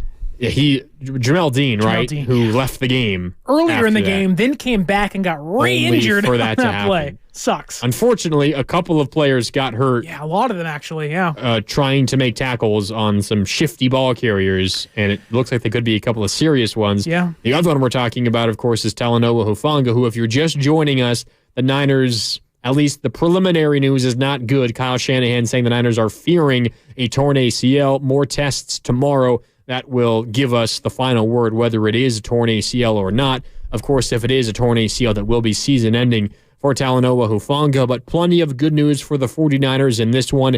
27-14, the final score. Brock Purdy, a perfect passer rating. Aiyuk, 156 receiving yards. George Kittle was 11 yards shy of his third consecutive 100-yard receiving game. Did you hear them play the Stone Cold Glass Shatter music when he got the first down? I did not. He's dun, dun, dun, dun, dun, dun. And I was like, if you're going to play it for anybody, it's George Kittle. It's got to be George Kittle. He earns that. No one else. He's been at WrestleMania this past year. If you're going to play Stone Cold's music, it better be for George Kittle. And it was. Yeah. Niners don't miss on those sorts of things. Never miss today, especially. No. Yeah, not today. Well, Brock Purdy didn't miss. You're right. And Brock Brock missed 4 times, I guess, but it did not affect his passer rating because he still had a perfect passer rating, and he was asked how that feels. You end the game against a quality defense with legitimately a perfect passer rating. It could not have been any higher. Hey, Brock, how does that feel? Yeah, I mean, what an honor. What an honor, but I mean, at the same time, I feel like, there's still some plays and stuff that, I wish I had back, so I'm not completely content with just that, but thought it was a great game with, the guys around me, the coaching and the play calling, all of it. So that's a testament to the team, really. So it's a classic Brock Purdy response. Oh, what an honor. Yeah, what an honor. There's still some things and stuff out there I need to get better at. Brock Purdy will literally win a Super Bowl and said, I got some plays out there still. It's like, Brock, no one cares, man. You're holding the Lombardi trophy. Today you can say maybe the red zone offense has struggled. It's like 29th in football the past 5 weeks. Yeah. It's not great. I think they were around 40% the past 3 weeks coming into this game. Weren't perfect in the red zone, but when you put up 27 points, had the game been called maybe a little differently down toward the end of the game, maybe you score 34 or get 30 in there. I don't think anybody is complaining saying Brock Purdy wasn't literally perfect today. And Brock's like, I could be better. What does that tell you? It tells me that while, yes, perfection was reached today, whether it's a win or by stats, perfection's not even good enough for Brock Purdy. And if it's not good enough for him, what does that tell you? What does that tell me? What does it tell us? He has a one-track mind, Mark, and that is holding a Lombardi trophy, and that's the only thing that's going to satisfy him. Only thing that satisfies him is getting back out to Iowa and get into the cornfields. Magic cornfields, Iowa. I mean, it healed him, right? You could say he's been brought back better than what he was before. 7 turnovers through a 3-game stretch. He goes out to the magical cornfields in the state of Iowa. It's like a Lazarus Pit in Batman. What does he do since then? Tell me. Been incredible. Like, literally perfect. I can bring up his stats from the game against Jacksonville. Got to give me a second here to bring him up. Against Jacksonville, 19 for 26, 296 yards, 3 touchdowns, no interceptions. How about I give you the combined stats? Yeah, do it. 40 for 51, 78.4% completion percentage, 31.5 passing yards per game, 6 total touchdowns, 12.3 yards an attempt, and of course today, a perfect passer rating. 6 touchdowns, no turnovers in 2 games. And I believe he had 3 against the Jaguars and 3 this week. Yep. Every one of those has been to a different receiver. 3 different receivers against Jacksonville and 3 different today against the Bucs. Wait, so the 6 total. He has 2 to Kittle. So 5 receivers for 6 touchdowns? Yeah, but in each game, I see. There's 3 different receivers. 5 total receivers, though, right? No, 4. Because Aiyuk also has 2. Kittle has 2. McCaffrey and Juszczyk. Yeah. The Juszczyk one always gets me. Little juice. That's that play to get McCaffrey the touchdown on the first score of the game. Yeah. I don't know if you caught it, but McCaffrey, I think he lined up on the left hip of Purdy, and then they sent him out in motion, not up to the line of scrimmage. He just kind of ran out to the left, still the same depth. So he's like the same depth as Purdy, but he's well out to the left, kind of in the slot, but lined up behind where a slot would line up. Okay. And then as they're getting ready to snap the ball, he starts running back towards Purdy. Again, from that same depth, like the shotgun depth, but from the side, on the left side of Brock Purdy. And as the snap comes, he's running back towards Purdy, and he cuts through the line of scrimmage, and there's no one there following him, and it's an easy completion and a walk-in touchdown. I'm not sure I've seen that sort of pre-snap motion from the 49ers before. I haven't. Where McCaffrey has that sort of depth when he lines up, and then he comes across in that left to right motion, and it obviously confused the Buccaneers defense, and it led to a wide open touchdown. It was maybe the easiest throw of the day for Brock Purdy, but we're continuing to see the 49ers be creative with the ways in which they use McCaffrey, and there's no better player in the NFL to do that with than him. The fact that every single week, maybe every other week, we see a new wrinkle where it's like, it felt like the offense had reached perfection against the Cowboys, or all the wrinkles were thrown out there, and we saw it all. Was like, okay, like that's the Niners offense. That's the peak it's going to be. And while, yes, 42 points is the highest they've scored all year, it feels like Shanahan just has this unlimited like playbook of all these motions and wrinkles. And he is having himself just.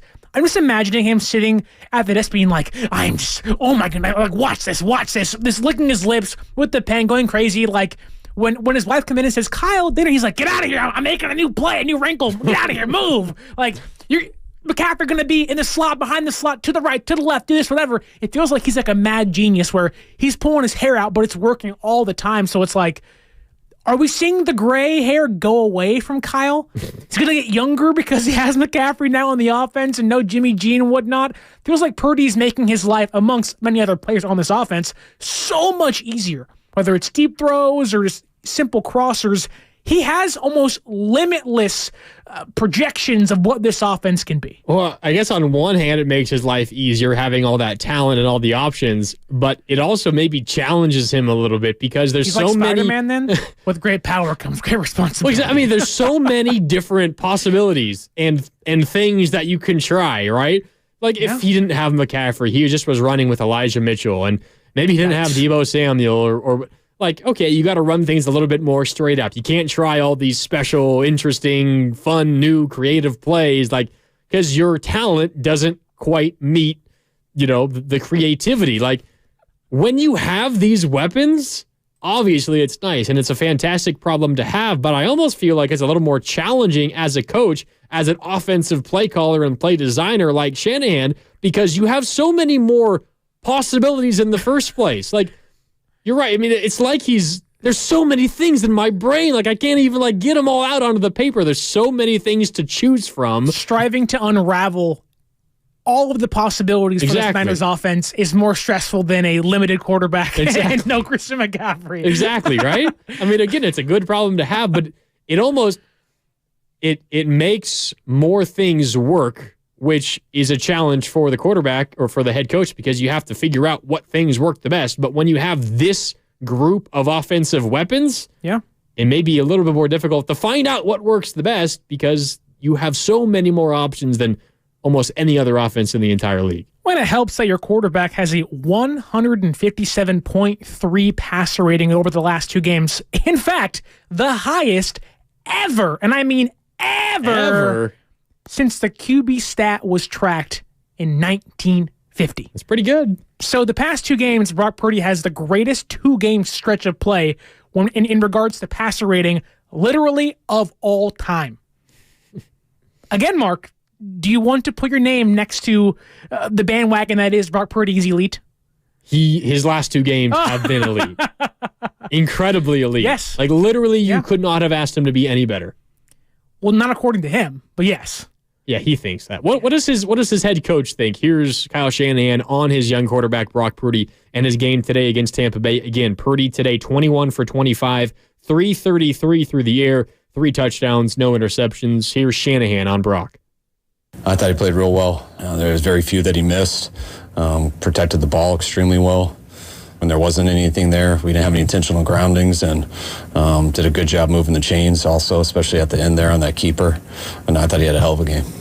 That's the thing, I think, with quarterback play that I think sometimes can get ignored or you can gloss over. It's one thing to hit the big plays. It's one thing to make the throws and lead your wide receiver correctly. It's one thing to read and throw to the right receiver, whether you have a couple of guys open, what's the better option? It's one thing to lead Juwan Jennings out of the break on a big 3rd down like he did against Jacksonville, where he throws the ball before Jennings even has his head around coming out of the break. Those are all good things, and I think those generally get the publicity, that they deserve. But another thing, and it's what Kyle Shanahan talked about, it's what you do when you don't have anything, when you don't have the completion to make, when everything is covered up, when it's better to take off and run and get a few yards with your legs.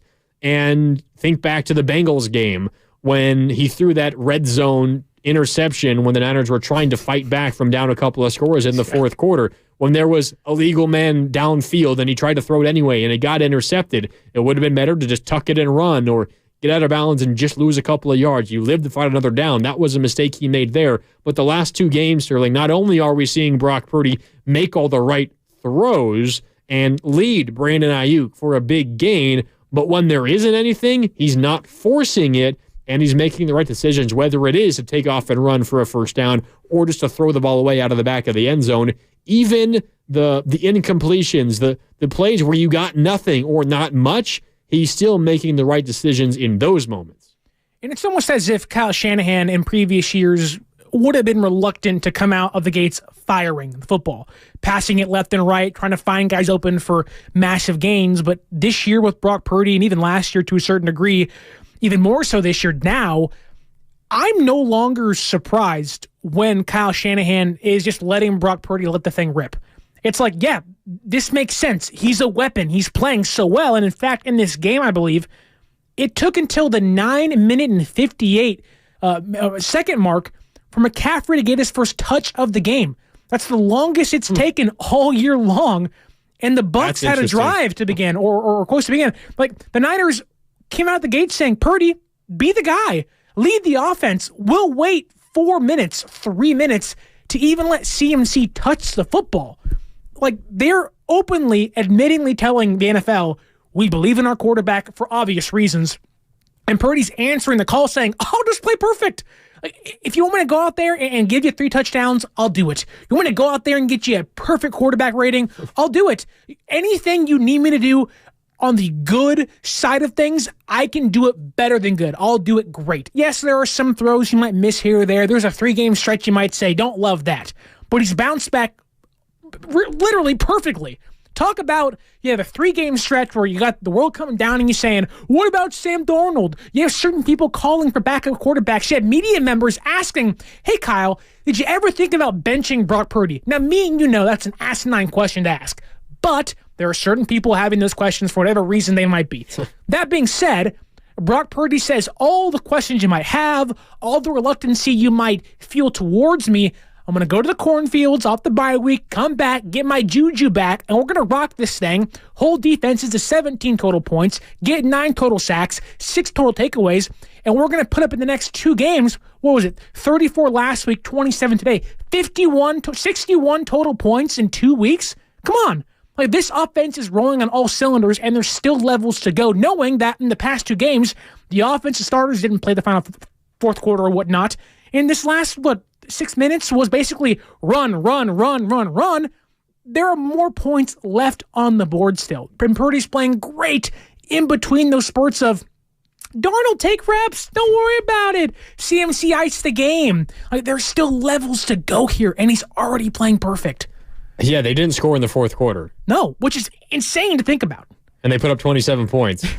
And they settled for a couple of field goals when they got within scoring range. Yeah. And this has maybe been the one consistent about the Niners offense all season is they have still at points left points on the field. Which might be a negative thing, actually. No, it is. Yeah. Right. I know a lot of times, in their 7 wins, most of them have been relatively easy. Like you haven't really been that worried about outcomes. This one was a little close and a little worrisome towards the end. So a lot of it, I think you can kind of just brush off, like against the Cowboys. Oh, they could have put up 50 instead of 42 or however many points they scored in that 42. game. Like you can forget about those because the game was over by the time the third quarter came around. But that has been maybe the one thing about the offense is that the red zone, you've been a little bit inefficient, at least compared to how you're moving the ball the entire rest of the field. If this is an offense that eventually gets to the point where they are as efficient in the red zone as they are outside of the red zone, they're going to be scoring 35 points every single game because that's how talented that this offense is. And to your point, talking about Brock Purdy and rewinding a couple of weeks ago, even just 10 days ago before the game against the Jacksonville Jaguars, the conversation about Sam Darnold and Brock Purdy needing a big game to kind of reassert himself as the quarterback of the future for the 49ers, Kyle Shanahan was asked about Brock Purdy's consistency after the game today, and here's what he said. I think Brock's been great because he's been consistent through it all. We never felt anything different with Brock during those 3 losses. I think he's pretty realistic, so he doesn't get into stuff that's not that accurate. Right, and that's, I think, where Brock Purdy is a little bit discussed, treated unfairly. It's all the turnovers that he had in that 3-game stretch, and the fact that they were losses, it overshadows so many great plays and great throws. And the use of his legs against the Bengals. Yeah. My goodness, this dude, despite the turnovers, and I know you can't just forget about the turnovers, but this guy was still playing the football that he's playing now, Sterling, which we've talked about for a lot of this show, perfect. The last 2 weeks, over 600 yards, 6 touchdowns, no interceptions, no turnovers, period, the last 2 weeks. For the most part, he was playing that same football during the 3-game losing streak. It just got marred by a bad decision here, a bad decision there, and those turnovers. They happen. We get it. And yes, he was a big reason why they had that 3-game losing streak because the turnovers came at bad moments. But during that 3-game losing streak, he still was largely playing really good football. It's just now the turnovers aren't mixed in anymore, and that's why he's playing perfect. He was still really good during that stretch, and Shanahan, of course, recognizes it. I'm sure Brock Purdy recognizes it, but knows that he can be better.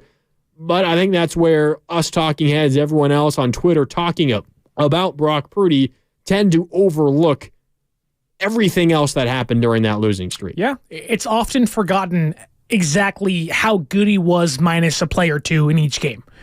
The Browns game, sure, that one pick bad. Next drive, what they do? Good on the field. Had a game when he set him up to win the game. To win, and Jake Moody misses it right. A very makeable field goal. And so you point to it and you go, well, they lost. It's on the quarterback. Not how it works. But and even if it is, okay, so what? The Vikings game, sure, 2 picks back-to-back. Bengals game, sure, 2 picks back-to-back again. There are many plays you can point to, and even 2 games this year you say, Brock Purdy lost those 2 games. I can guarantee you, Brock Purdy has won this team more games than he's lost in his entire career. And I can guarantee you one other thing, Mark. Come playoff time, you know what's not going to happen? Oh, I don't trust the quarterback anymore. McCaffrey, carry it 45 times for me. It's not going to be this gun-shy offense anymore. And we've seen it, whether it's today against the Bucs or against Jacksonville or the Cowboys. Even on Purdy's worst day, the one thing he's not going to be is unplayable.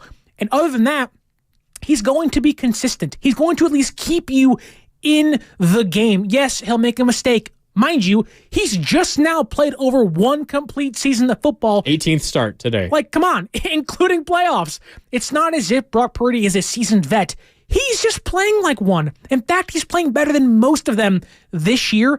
And I think right now, don't talk about best quarterbacks in the league. Forget the elite conversation. If I asked you which quarterbacks in the NFL you trust the most, I guarantee you he's either number 1 or number 2 on that list right now.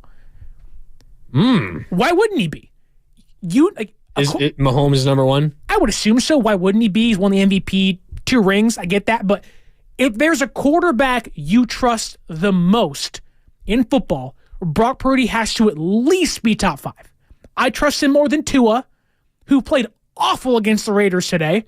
I trust him more than Geno Smith because, obviously, Matthew Stafford this year, of course.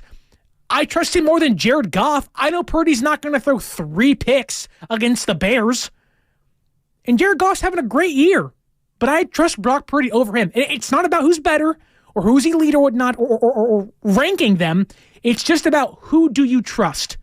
I guarantee you, if you ask Kyle Shanahan, name the quarterback he trusts the most, it's going to be probably Mahomes in the NFL and then Brock Purdy right now. You might be right. That's certainly a different conversation than best quarterback in the league or whatever. And I think it's Purdy is higher up on that list, you're right, than some of these other conversations. What I think I can guarantee to you is Brock Purdy by far, is the quarterback that Kyle Shanahan trusts more than any other he's had as a 49er. By far. Would you even go as far knowing his EPA number that he might be more trusted than MVP Matt Ryan? Yeah, I don't know about that one. I don't think I would agree with that, but I do think Matt Ryan was incredible that year. And to be fair, different offenses when it comes to play style. Mm-hmm. You were having Julio Jones run 65 yards downfield, and Stafford was hitting them. Now, we've seen more of that from Purdy recently the past 2 games, but I do think there is a conversation to be had that different play styles, different eras. Don't forget, Matt Ryan and Kyle Shanahan butted heads their first year together. Purdy and Shanahan are just like 2 converged pieces into one. They just see the game eye to eye. Now, who the hell is Brock Purdy to fire back at Shanahan anyway? I mean, true, a 7th round. But he's also someone who I can say, hey, you let Garoppolo leave, rightfully so, and you traded the guy that you banked on being the guy out of here. So he has a name certainly in the room, but I do think if you ask Kyle Shanahan, well, yes, of course, MVP Matt Ryan is an insane bar to reach, and Purdy's having a great year. I can almost guarantee you, whether it is I trust Brock Purdy more than MVP Matt Ryan, at least Shanahan says, oh, I got to think about that for a second. At least it's a conversation. Yes. And he trusts Brock Purdy way, way more than he ever trusted Jimmy Garoppolo. I mean, so everything you laid out, saying goodbye to Jimmy, trading Trey Lance, that alone tells you what they feel about Brock Purdy. And then, as we talked about, the unique touchdown to Christian McCaffrey, all the unique plays that this Niners offense is dialing up, and what he allows Brock Purdy to do, everything is telling you Kyle Shanahan believes in this guy 100%. He's in love, Mark. There is not a throw, a play, a design, a concept on Kyle Shanahan's laminated play sheet that he does not feel comfortable calling. Gotta laminate it. You get in trouble. That he does not feel comfortable calling for Brock Purdy. Yeah. Everything is on the table with Brock Purdy, and that has never been the case before Brock Purdy was the quarterback of the 49ers. Never.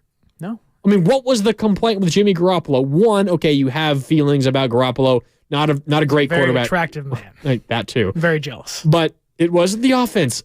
A little vanilla. Yeah. Be a little bit more aggressive, Kyle. Like, we want to see you air the ball out and quit it with the screen and the quick pass game. Well, he wasn't doing that because he didn't trust Jimmy Garoppolo. Because Garoppolo couldn't do that stuff. And what is he doing now? He's calling it because he trusts Brock Purdy. And it's not just that. He'll call the dink and dunk. He'll call the screen. Yeah, it still works. Why go away from it? There's other element to this thing, and it's the element you need to take you over the top. Yep, 100%. I agree. Yeah, we can have conversations about Brock being elite, and we could butt heads for a while, and I could say it's too early. You could say, well, the evidence is there, and you're probably right, whatever. But Shanahan is in love with this dude, and he shows it week in and week out just based on the plays that he's calling for this guy. All right, we got a lot more to get into here on Overtime. 1 more hour to go. We've got more from Brock Purdy. George Kittle has talked to the media. We'll let you hear from him as well. And we want to hear from you. Are you on your way home from Levi's right now? Give us a call, 888-957-9570. We're keeping an eye on the Twitch and YouTube chats as well, powered by First NorCal Credit Union. 1 more hour to go on Overtime. It's Grandy and Sterling on 95.7 The Game. I think we're lost again. Wait, what does that sign over there say?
Now back to Overtime with Sterling Bennett and Mark Grandy on 95.7 The Game.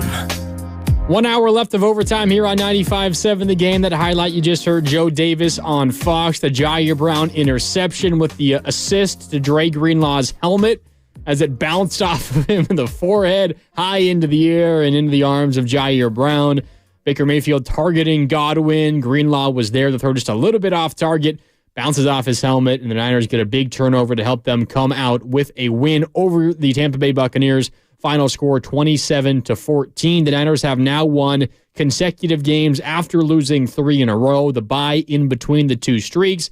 They're now 7-3, and they got some help from the rivals from down south. The Los Angeles Rams knocked off the Seattle Seahawks today, 17-16. So Seattle falls. They're now 6-4. The Niners 7-3, and they are currently alone in first place in the NFC West.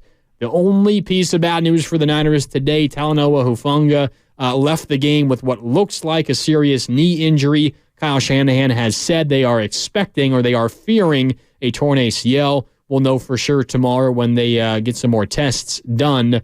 A tough loss there for the 49ers, but Sterling, all in all, today has been a phenomenal day. They win. The Seahawks lose. They're alone in first place in the NFC West. And now you turn around. Short week. You go to Seattle on Thanksgiving evening, 5:15 kickoff. We'll have the overtime show, the postgame show for you here after the game ends, probably around 8:30 or so. We'll go deep into the Thanksgiving night. But today, a good day for the San Francisco 49ers. Can I bring my Thanksgiving dinner to the studio? Yeah, why not? Can I have a turkey leg on the air? Yeah. Some potatoes, some corn, like a Brock Purdy out there in Iowa? It would feel better if you do that after a Niners win than a Niners loss. Well, I can drown my sorrow if they lose in the food afterwards and be like, Mark, I'm so sad. I mean, what was it? The last time the Niners played on Thanksgiving, it was against the Seahawks, I think. Is that the Sherman in Santa Clara and Sherman turkey leg on the field. Yeah. That was like, Was that the Harbaugh era? Was that Chip Kelly? Was that Tom Sula? I think that was the Harbaugh era. Was it the last year of Harbaugh? I think so. So was it the first year of Levi's? Maybe that's why it was featured on Thanksgiving. Levi's had a rough first couple of years. It was dark times. What was that? Dark times. 2015, I believe. So the first 4 years of its existence was awful. Yeah, it might have been. They put the turf in. It was awful. Had to take it out and put the grass in. And they had like 4 losing seasons in a row. And 2019 obviously sparks what has now been one of the better eras in Niners football. But Thanksgiving night, Niners in Seattle, I couldn't think of a better way to celebrate Thanksgiving than actually gorging myself and indulging in one of the 7 deadly sins. That being said, finishing it off and topping it off with the best dessert of all time, a Niners win over the Seahawks. I was going to say, agreed. I can't think of a better way to celebrate Thanksgiving than with a Niners win over Seattle in Seattle. I also can't think of a worse way to celebrate Thanksgiving than a Niners loss in Seattle. I might cry on the air. You might see me just shirt covered in mashed potatoes, just tears down my face. Tune in. That being said, you probably wouldn't want to watch the stream at that point. That is a disgusting view I'm watching. Stay off of YouTube.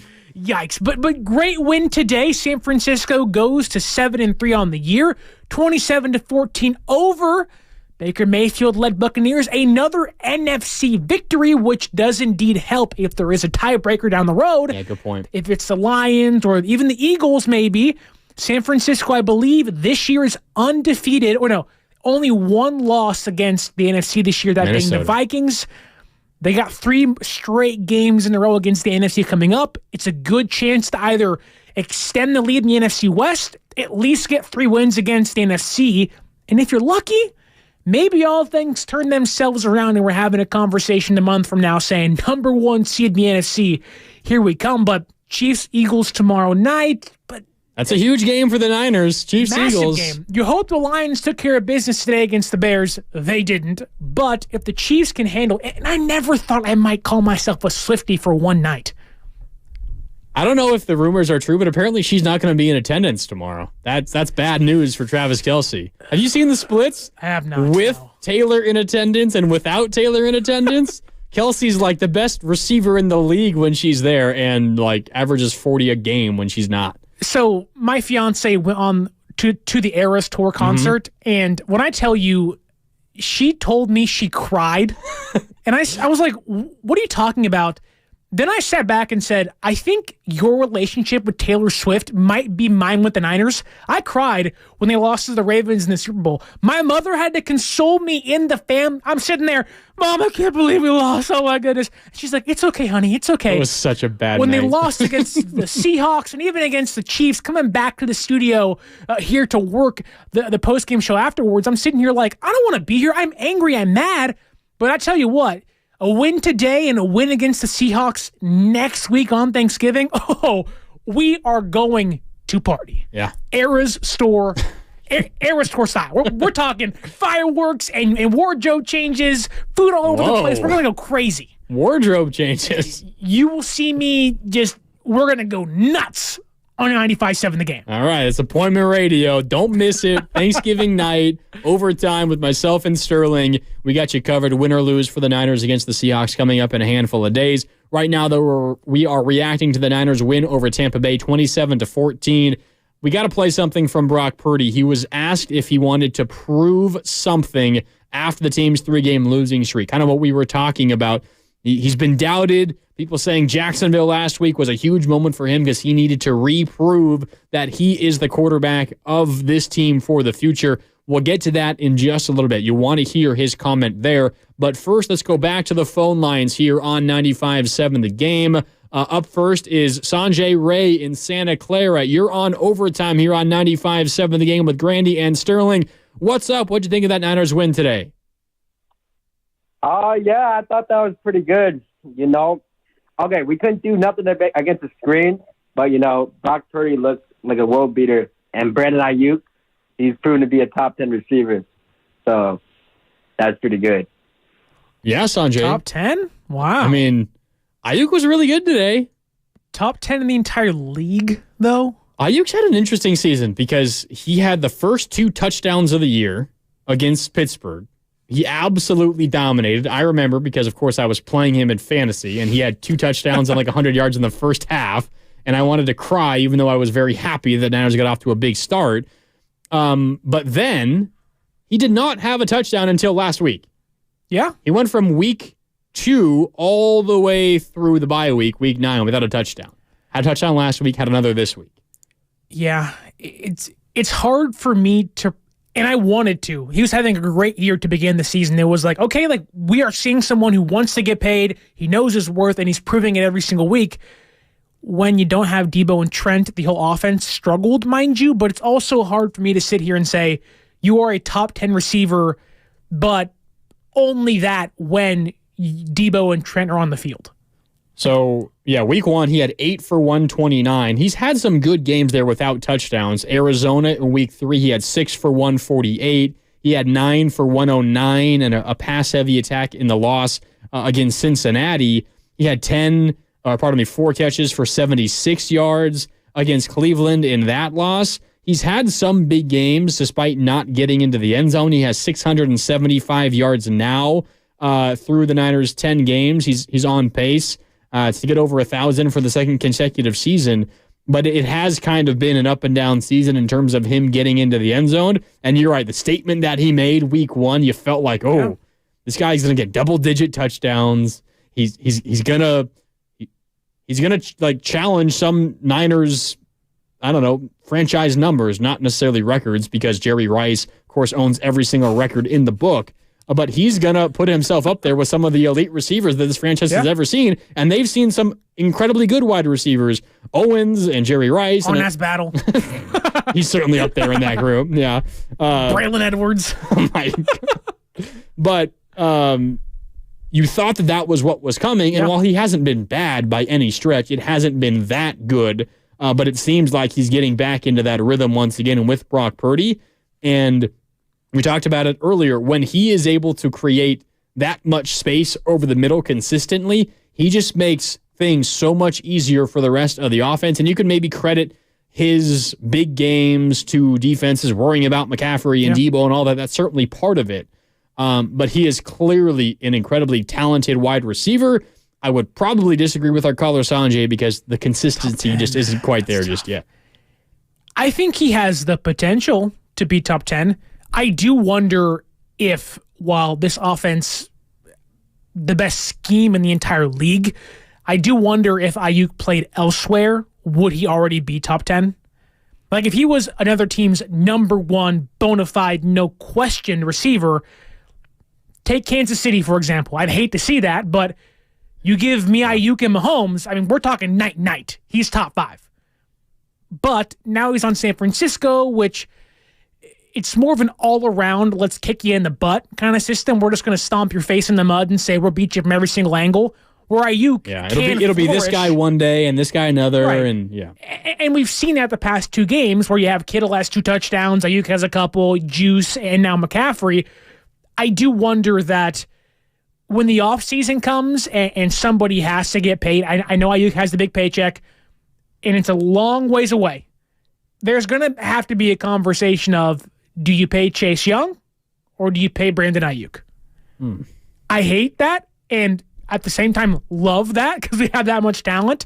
Both those guys want to get paid. I would lean to be paying Aiyuk. Now, he can price himself out, and again, it's so far away, but the way he's playing, he might play himself almost out of a contract for the Niners, which great for us this year, but knowing how great he is as this team's, dare I say, number 2 complement to Debo Samuel's just bulldozer mentality style of play, he is kind of the more precision, go up and get it receiver where he ain't going to run you over, but he's going to be a great blocker. He'll be open consistently.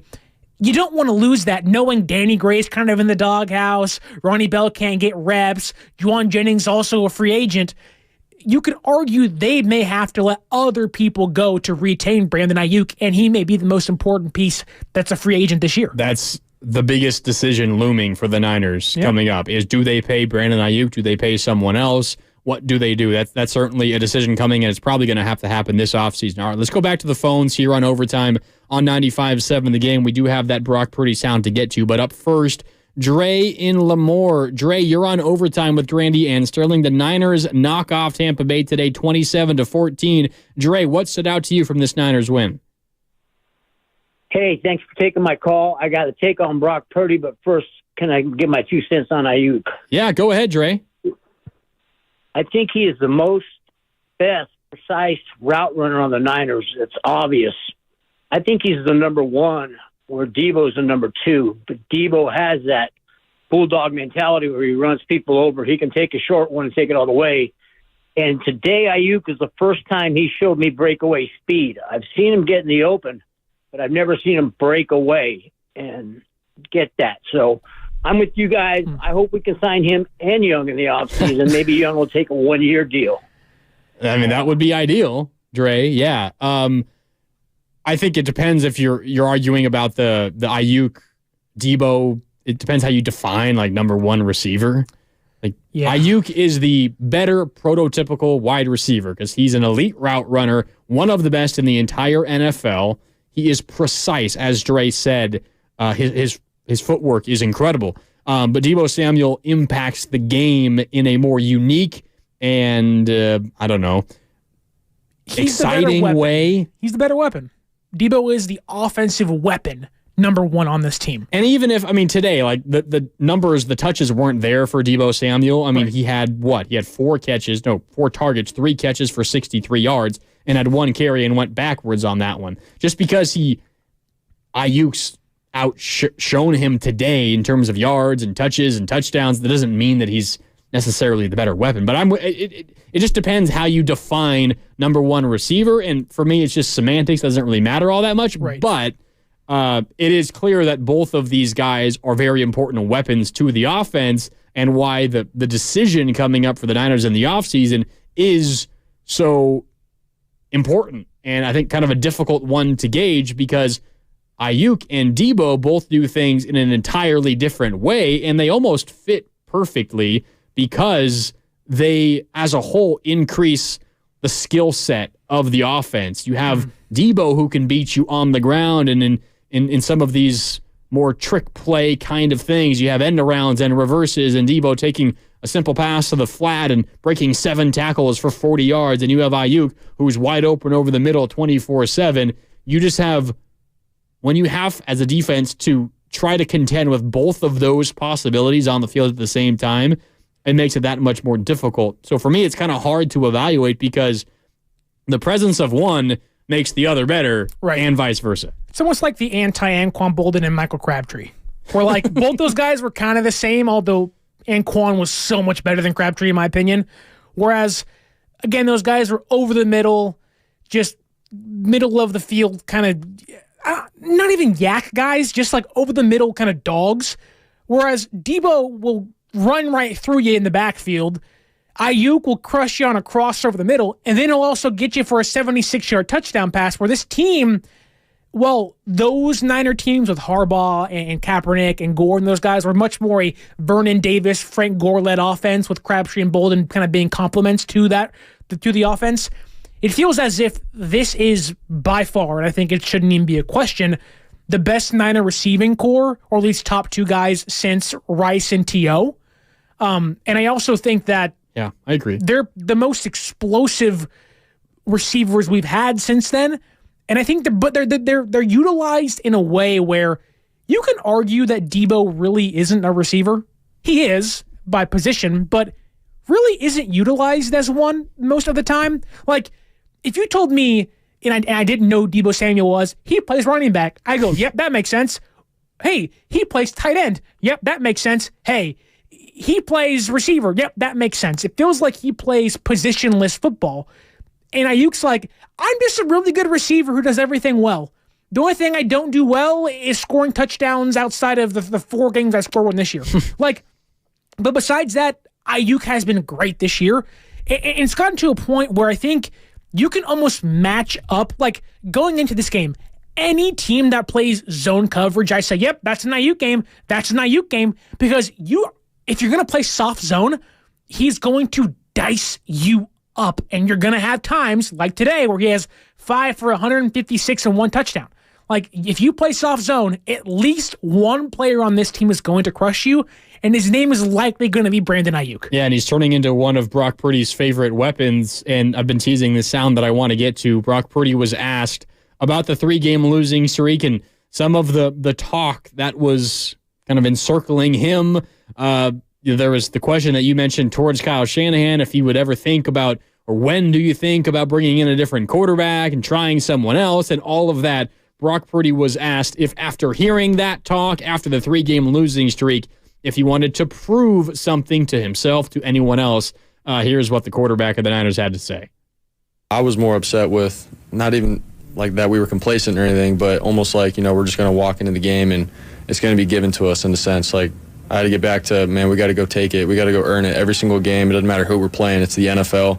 Anything can happen on any Sunday. And so that's like the chip that I was talking about.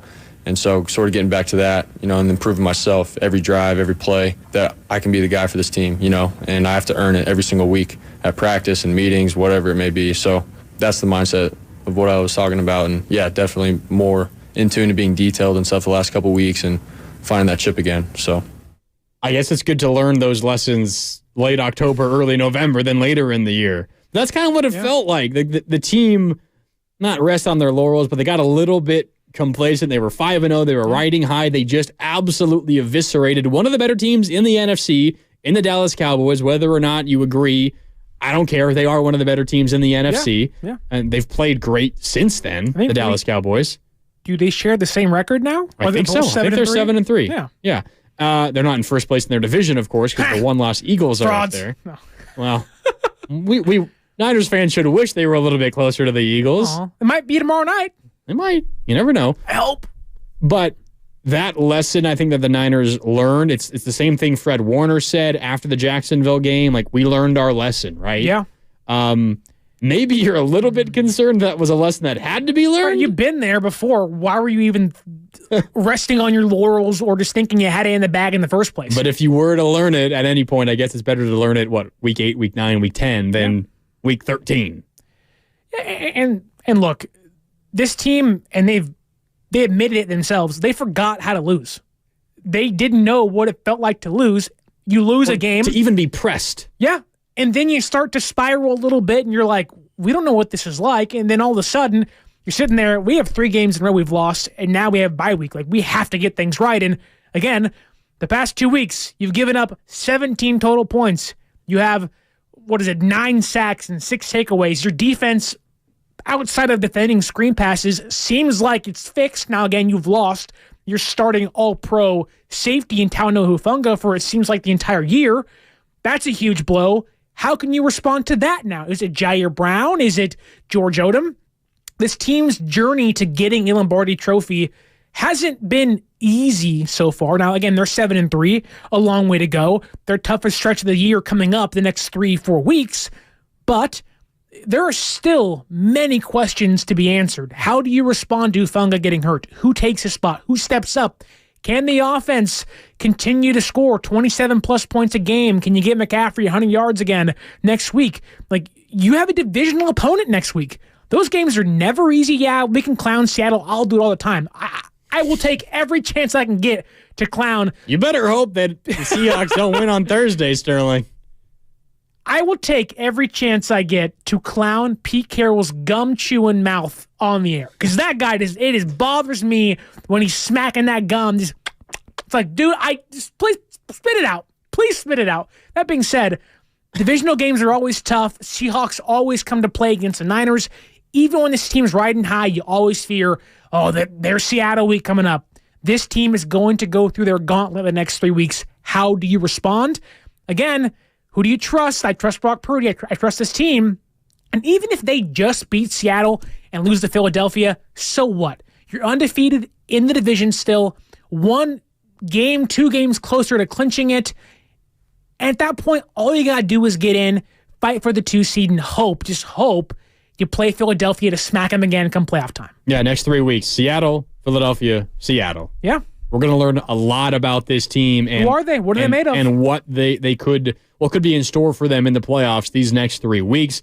A lot on the line, the division, the potential 1 seed these next 3 weeks. a huge 3-week stretch here for the San Francisco 49ers, and we'll be with you every step of the way here on 95.7 The Game. All right, time for a break. We've got one more segment of overtime left. If you want to get in, this is your last chance. Give us a call right now, 888-957-9570. We got to hear from George Kittle. He said some interesting things about rookie Ji'Ayir Brown. Kind of a vote of confidence, kind of not. Did you eat your pumpkin loaf today, Mark? My pumpkin loaf? You didn't see the video of George Kittle saying they eat pumpkin loaf before every game? No, I did not. Wow, get your pumpkin loaf ready, Mark. I did not eat my pumpkin loaf. I'll have to check it out here during the break. He also talked about Brock Purdy, the system quarterback. Brock Purdy is what George Kittle said. Dink and dunk. In jest, of course. All right, that's coming up on the other side. Again, give us a call, 888-957-9570. One more segment of overtime left with Grandy and Sterling on 95.7 The Game. Hey, folks, this is it. The best weekend of the year.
Now back to Overtime with Sterling Bennett and Mark Grandy on 95.7 The Game. We gonna rock down to Electric Avenue. Overtime rolls along here on 95.7 The Game. It's Grandy and Sterling with you. Sterling also behind the glass, picking out it's One Hit Wonder. Dude.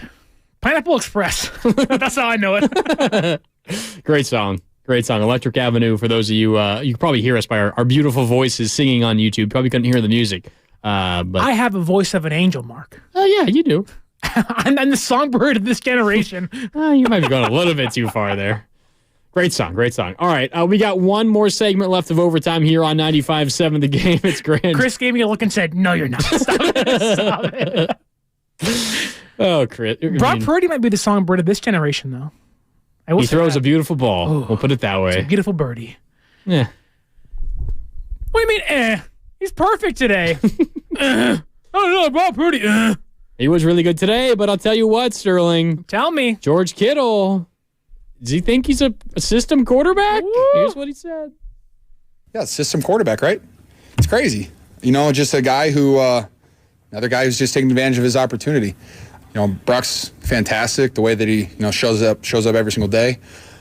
Someone asked him about his mindset. How he can be so aggressive and protect the football. And he talked about being a surgeon. He talked about having zero fear. And just that quote from him by itself just shows his maturity level and how he understands the game and what it means to play quarterback at a high level while being aggressive at taking care of the football. So that really made me happy to hear that. But then he doesn't surprise me.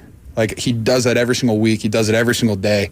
And you can just tell, playing football aggressively and having fun time doing it makes it a lot easier. There's George Kittle on his quarterback, Brock Purdy, and listening to that soundbite just jogged something in my memory. Do you remember when Trey Lance was drafted, and then last year he was the assumed starter, right? Just kind of by default. Yeah. He was going to start the season as the starter, and there was all this drama about how the Niners roster loved Jimmy Garoppolo, and it kind of felt like they weren't ready they didn't buy in for yet. Trey Lance. Yeah. It seems like we're approaching Jimmy G level love for Brock Purdy from the roster. Okay. Yeah, I would agree. Yeah. Right? Yeah. Maybe we're not there yet. I mean, Jimmy was tested and went through a lot of injuries. You know what, to get to where he was and got the team to a Super Bowl, helped get them to a Super Bowl and all of that. Got to another NFC Championship game, fought through injuries, and whatever you think about Jimmy as a quarterback, he was always there for his team to put up a fight. Yeah. And he earned the respect of the locker room tenfold. Is something that, of course, Trey Lance never had even the opportunity to do. He got hurt, Sterling. You gonna kick a guy when he's down? He's not down. He's third string. Well, he was down.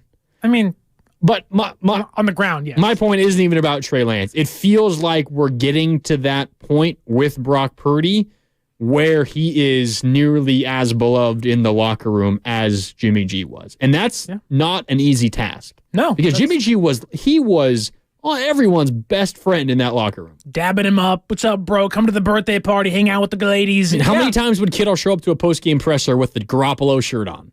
Garoppolo just half naked, walking by the pool. Exactly. What's up, guys? How's it going? It's like, what is that shirt you have on?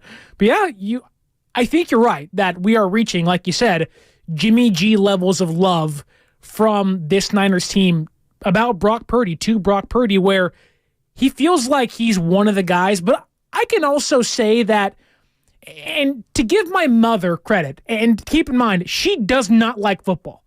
She doesn't like. She's a Niner fan because we're Niner fans. Doesn't like football. She liked Jimmy G because, well, they're winning a bunch of games, and I'm sure other reasons why. But doesn't like football.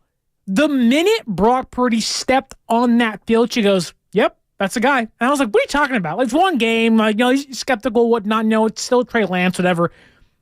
To give her credit for, again, not being a football fan, she felt and she could tell that they already accepted him as a player, as a friend, as a teammate. It felt as if from the moment he stepped foot on that field against the Dolphins, they were like, "We trust you with our team.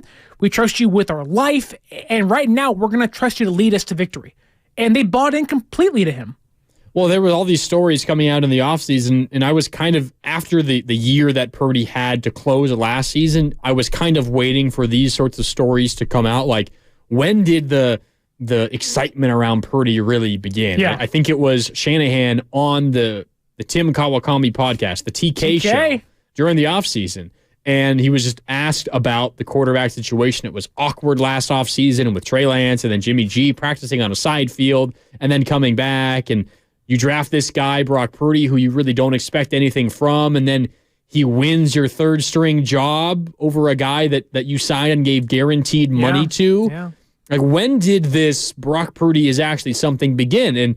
And to Kyle Comby's credit, he asked a good question. He asked Kyle Shanahan basically, like, was there any part of you who at the beginning of the season, when you were set on starting Trey Lance, because you kind of had to based on where you drafted him, were you thinking like, this isn't the best quarterback that we have? And not even talking about Garoppolo, but talking about Purdy.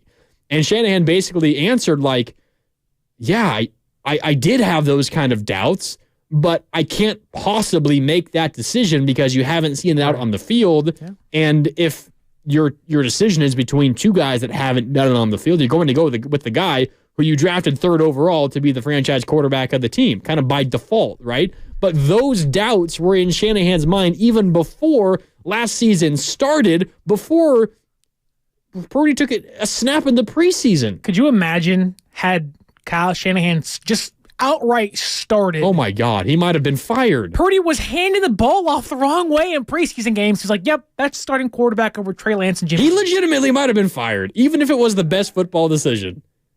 There has never been anything like that in the history of the NFL. Then there were other stories. I think it was Trent Williams and Fred Warner, I think. Kind of, I forget exactly when. I think it was in the preseason or maybe late in the preseason leading into the regular season.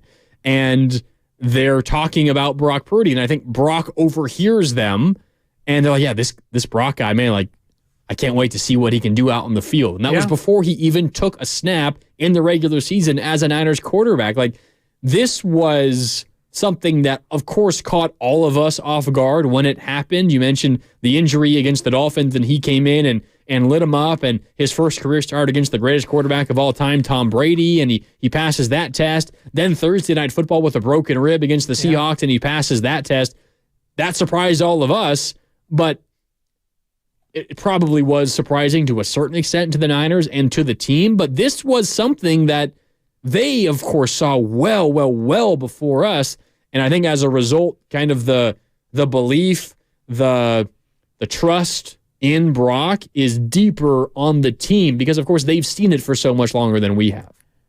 Yeah, I mean, just being in the building during this past training camp and seeing how the players talk about him. Obviously, they knew coming into the year he was going to be the starting quarterback, but having to watch Brock Purdy go out there and talk and then watch Trey Lance come in, you're just like, why are we doing this? Like, the only reason why you're talking is because you have to. It's not because the team wants you to, not because you normally would talk. And we know how things have transpired since then, but there has been this just overwhelming sense of whether it's trust, whether it's completely buying into what Brock has to offer, but it felt as if, again, that there has really never been a doubt, whether it's in Fred Warner's mind or Trent Williams' mind, who, again, future Hall of Famer Trent Williams, and Kyle Shanahan being one of the best minds in football, never a doubt of, could Brock actually be our guy? Never a doubt of, could Brock actually be this team's best quarterback, even dating back to last year? The only doubt was, I can't actually pull the trigger on this, can I? Like, what will this look like? The politics of it. Don't allow it. It's not because Purdy himself. It's because outside looking in, they're not going to understand, and it's going to give me a bad look. But the gamble, if you can even call it that, like, think of it this way. Even when they cut Nate Sudfeld to keep Brock Purdy, everybody said, huh? Who's Brock? Like, what? Who is this guy? And now we're sitting here with 18 games into his career, and we're like 14-4. Like, yeah, like, why didn't you cut Nate Feld sooner? Why didn't you play him at the beginning? And I get why you didn't, but we're sitting here saying Could Kyle Shanahan trust Brock Purdy more than a former MVP?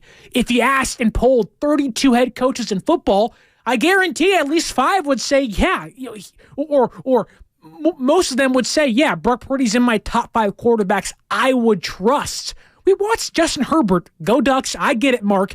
We watched him struggle against the Packers defense. They're a mess. And the Chargers aren't a good team. We've watched better quarterbacks physically, whether it's with an arm or with their legs, struggle this year. Josh Allen. Whereas Brock Purdy has continued to push through the adversity and get better and better as this year has progressed.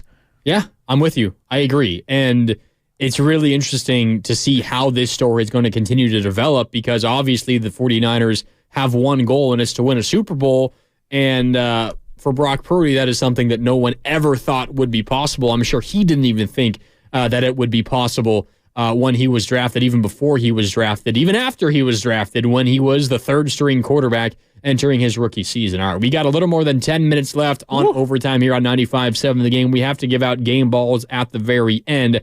I did want to look through the Comcast Business text line really quick. 5-0 is going crazy on there. 5-1-0. Oh, yeah. Saying some very interesting 5-0 is having a good time. I want to address something from the 650. This was a while ago, so 650, I hope you're still listening. He or she asked, will we be able to watch Niners Seahawks if we don't have streaming services? Yes, you will. It's not an Amazon game, thankfully. First of all, because it's the Thanksgiving special. And anyways, even if it was an Amazon game, if you're in the local area of one of the games, they will televise it on one of the local networks, either like Giants Fox, and Niners this year was Al Michaels and Herb Street on Fox, I believe. I can't remember what network it was, but it was either Fox, NBC, or CBS, one of the 3. So yes, don't worry. If you have cable, it'll be on one of the major networks. If not, you'll be able to stream it as well. But it is not an Amazon broadcast. I don't even know who the broadcasters are, but I don't think it will be Al Michaels. We getting Tirico? I don't know. Maybe it will because it is the night game on Thanksgiving. Maybe it's me and you. Who knows? Yeah, you don't want to hear that. I don't think it's that. That would be really cool. I'd love to go up to Seattle and call that game. Inaudible screaming every play. Yeah, I'd have to mute Sterling's mic. There's a reason why I don't come in until halftime here because it would be so much screaming. Purdy connects with Aiyuk for a 57-yard touchdown, and Sterling is just screaming over the top. It would make your ears bleed, unfortunately. I don't want to let anyone hear that ever. Speaking of Niners and Seahawks, George Kittle was asked about that game coming up. Again, Thursday, it's Thanksgiving. It's the night game, the nightcap of an epic triple header, of course, in the NFL on Thanksgiving. And he was asked about facing Seattle and gave a shout-out to a certain rival. Very excited about Thursday Night Football against the Seattle Seahawks. Short week. Shout out to the Rams. Good job, guys. Good job, Mike LaFleur. So thankful for them. But, all that means is Seattle's going to be a little angry, and it's going to be a great game up there. It's one of my favorite atmospheres, one of my favorite places to play. They absolutely hate us, and what a great fan base to absolutely hate us. It's really fun. It's going to be an exciting game. It's going to be a physical game, and we have to go up there and get a win. George Kittle's just the best. Absolutely loves being hated by the Seattle fans, and he's, of course, referencing the Rams' win over the Seahawks, 17-16 today. They swept the Seahawks this year. Yeah, Seahawks have, 4 losses now? 2 of them have been to the Rams. Seahawks are frauds. Such frauds. And we're full circle. That's how you started the show, and that's how we're about to end the show. Frauds, frauds. So an updated look at the NFC West standings now. The 49ers are alone in first place at 7-3. Lightweight. Seahawks second at 6-4. Rams 4-6. Cardinals 2-9. Cardinals put up a good fight today. Kyler Murray is back, and he's looking pretty good. Well, it's because the Call of Duty is next week. That's why. Comes out next week. Is it not out yet? I don't think so. It's like a double XL XP weekend next week. Oh, okay. They almost beat Houston on the road, 21-16. DeMeco Ryans, man, got a playoff team in his first year at Houston. Jimmy Ward didn't play today, though. Tank Dell's CJ Stroud, though, threw 3 interceptions today. Yeah. After he had, 2 previously? The whole season? Hitting the rookie wall mark. It's over. He's going through what Purdy went through. 3 turnovers in 1 game. Come on, CJ. We're about to replace you with Davis Mills now. Is Davis Mills still there? He got in and played a couple snaps when CJ Stroud got hit hard at one point in that game. Davis Mills came in. He was 1 for 1 passing for 2 yards, Sterling. Wow. They could never mind. It's passed. Never mind. Sorry. More on the Seattle Seahawks. Here's Brock Purdy, the Niners quarterback, asked about facing Seattle on Thursday night on the road on Thanksgiving. We're at that point of the season where, obviously every single game is crucial. It's huge. And so going into a hostile environment in Seattle, the great team that they have, it's going to be a great challenge for us, and we're excited about it. And obviously the history goes back with, these two organizations, and to be able to play on Thanksgiving against them with the division, with where it's at, doesn't get any better than that. So I'm excited for it. It's been a lot of really big games. Niners in Seattle. Think back to 2019, last game of the regular season. Travis Homer getting lit up. Was it Travis Homer? I thought it was Jacob Hollister, the tight end. They have like 13 a year. They all come and go. Tackle at the goal line to keep him out of the end zone. Niners win. As a result, they win the division. They get a bye. The Trenton Cannon game a couple of years ago where he break his neck and they had to get the ambulance out for him. Oh, I don't remember that one. In Seattle a couple years ago? It was crazy. Like the opening kick and delayed the game for like 30 minutes. You're right. Crazy game. You're right. Last year in Seattle was Thursday night football as well. Did the Niners clinch the division with that win on Thursday night as well? So this is the second consecutive year the Niners have played in Seattle on a Thursday night. Feels like that was the last real game Jordan Mason actually got reps, but I digress. You unhappy with the Elijah Mitchell touches today? Is that what you're saying? Yeah, 4 carries for 24 yards, and I think they all came on one drive. Yeah, felt like that. But still, I mean, I'm a Jordan Mason guy. Me too. I'm not going to complain when you want to save McCaffrey. But again, even in this game down the stretch, just give Mason 1 or 2. Yeah. Give him a rep or 2. Don't question Shanahan about it, but give him reps or so and you'll be okay. Yeah, Elijah Mitchell, 4 carries. Jordan Mason did not log a touch offensively. I don't think he had an offensive snap. He was in on special teams. He made a tackle on special teams. Yeah. I saw that, but not an offensive snap, I don't believe. All right. Can we go back to Purdy for 1 second? Because on the YouTube chat brought to you by First NorCal Credit Union, Now World says, Brock has not gotten better. We won't know if he's gotten better until we are down and he has to come back. Right now, he's a status quo front runner. Talk about some heat, my friend. Didn't he come back against the Raiders? Last year, I get it's the Raiders, but that was a shootout with Jared Stidham of all people. Came back against the Seahawks in the playoffs. He put up like 45 points against them, felt like. They were down at halftime in that game. I've said it so many times, Mark. What, outside of winning a Lombardi trophy or beating the Eagles, what does he have to do? He's come back before. He's beaten top 10 defenses over and over and over again.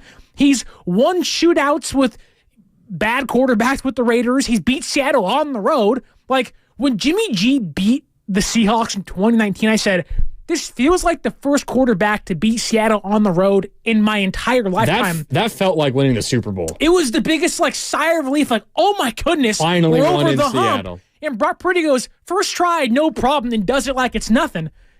And then with a broken rib in his second career start on Thursday night. Exactly.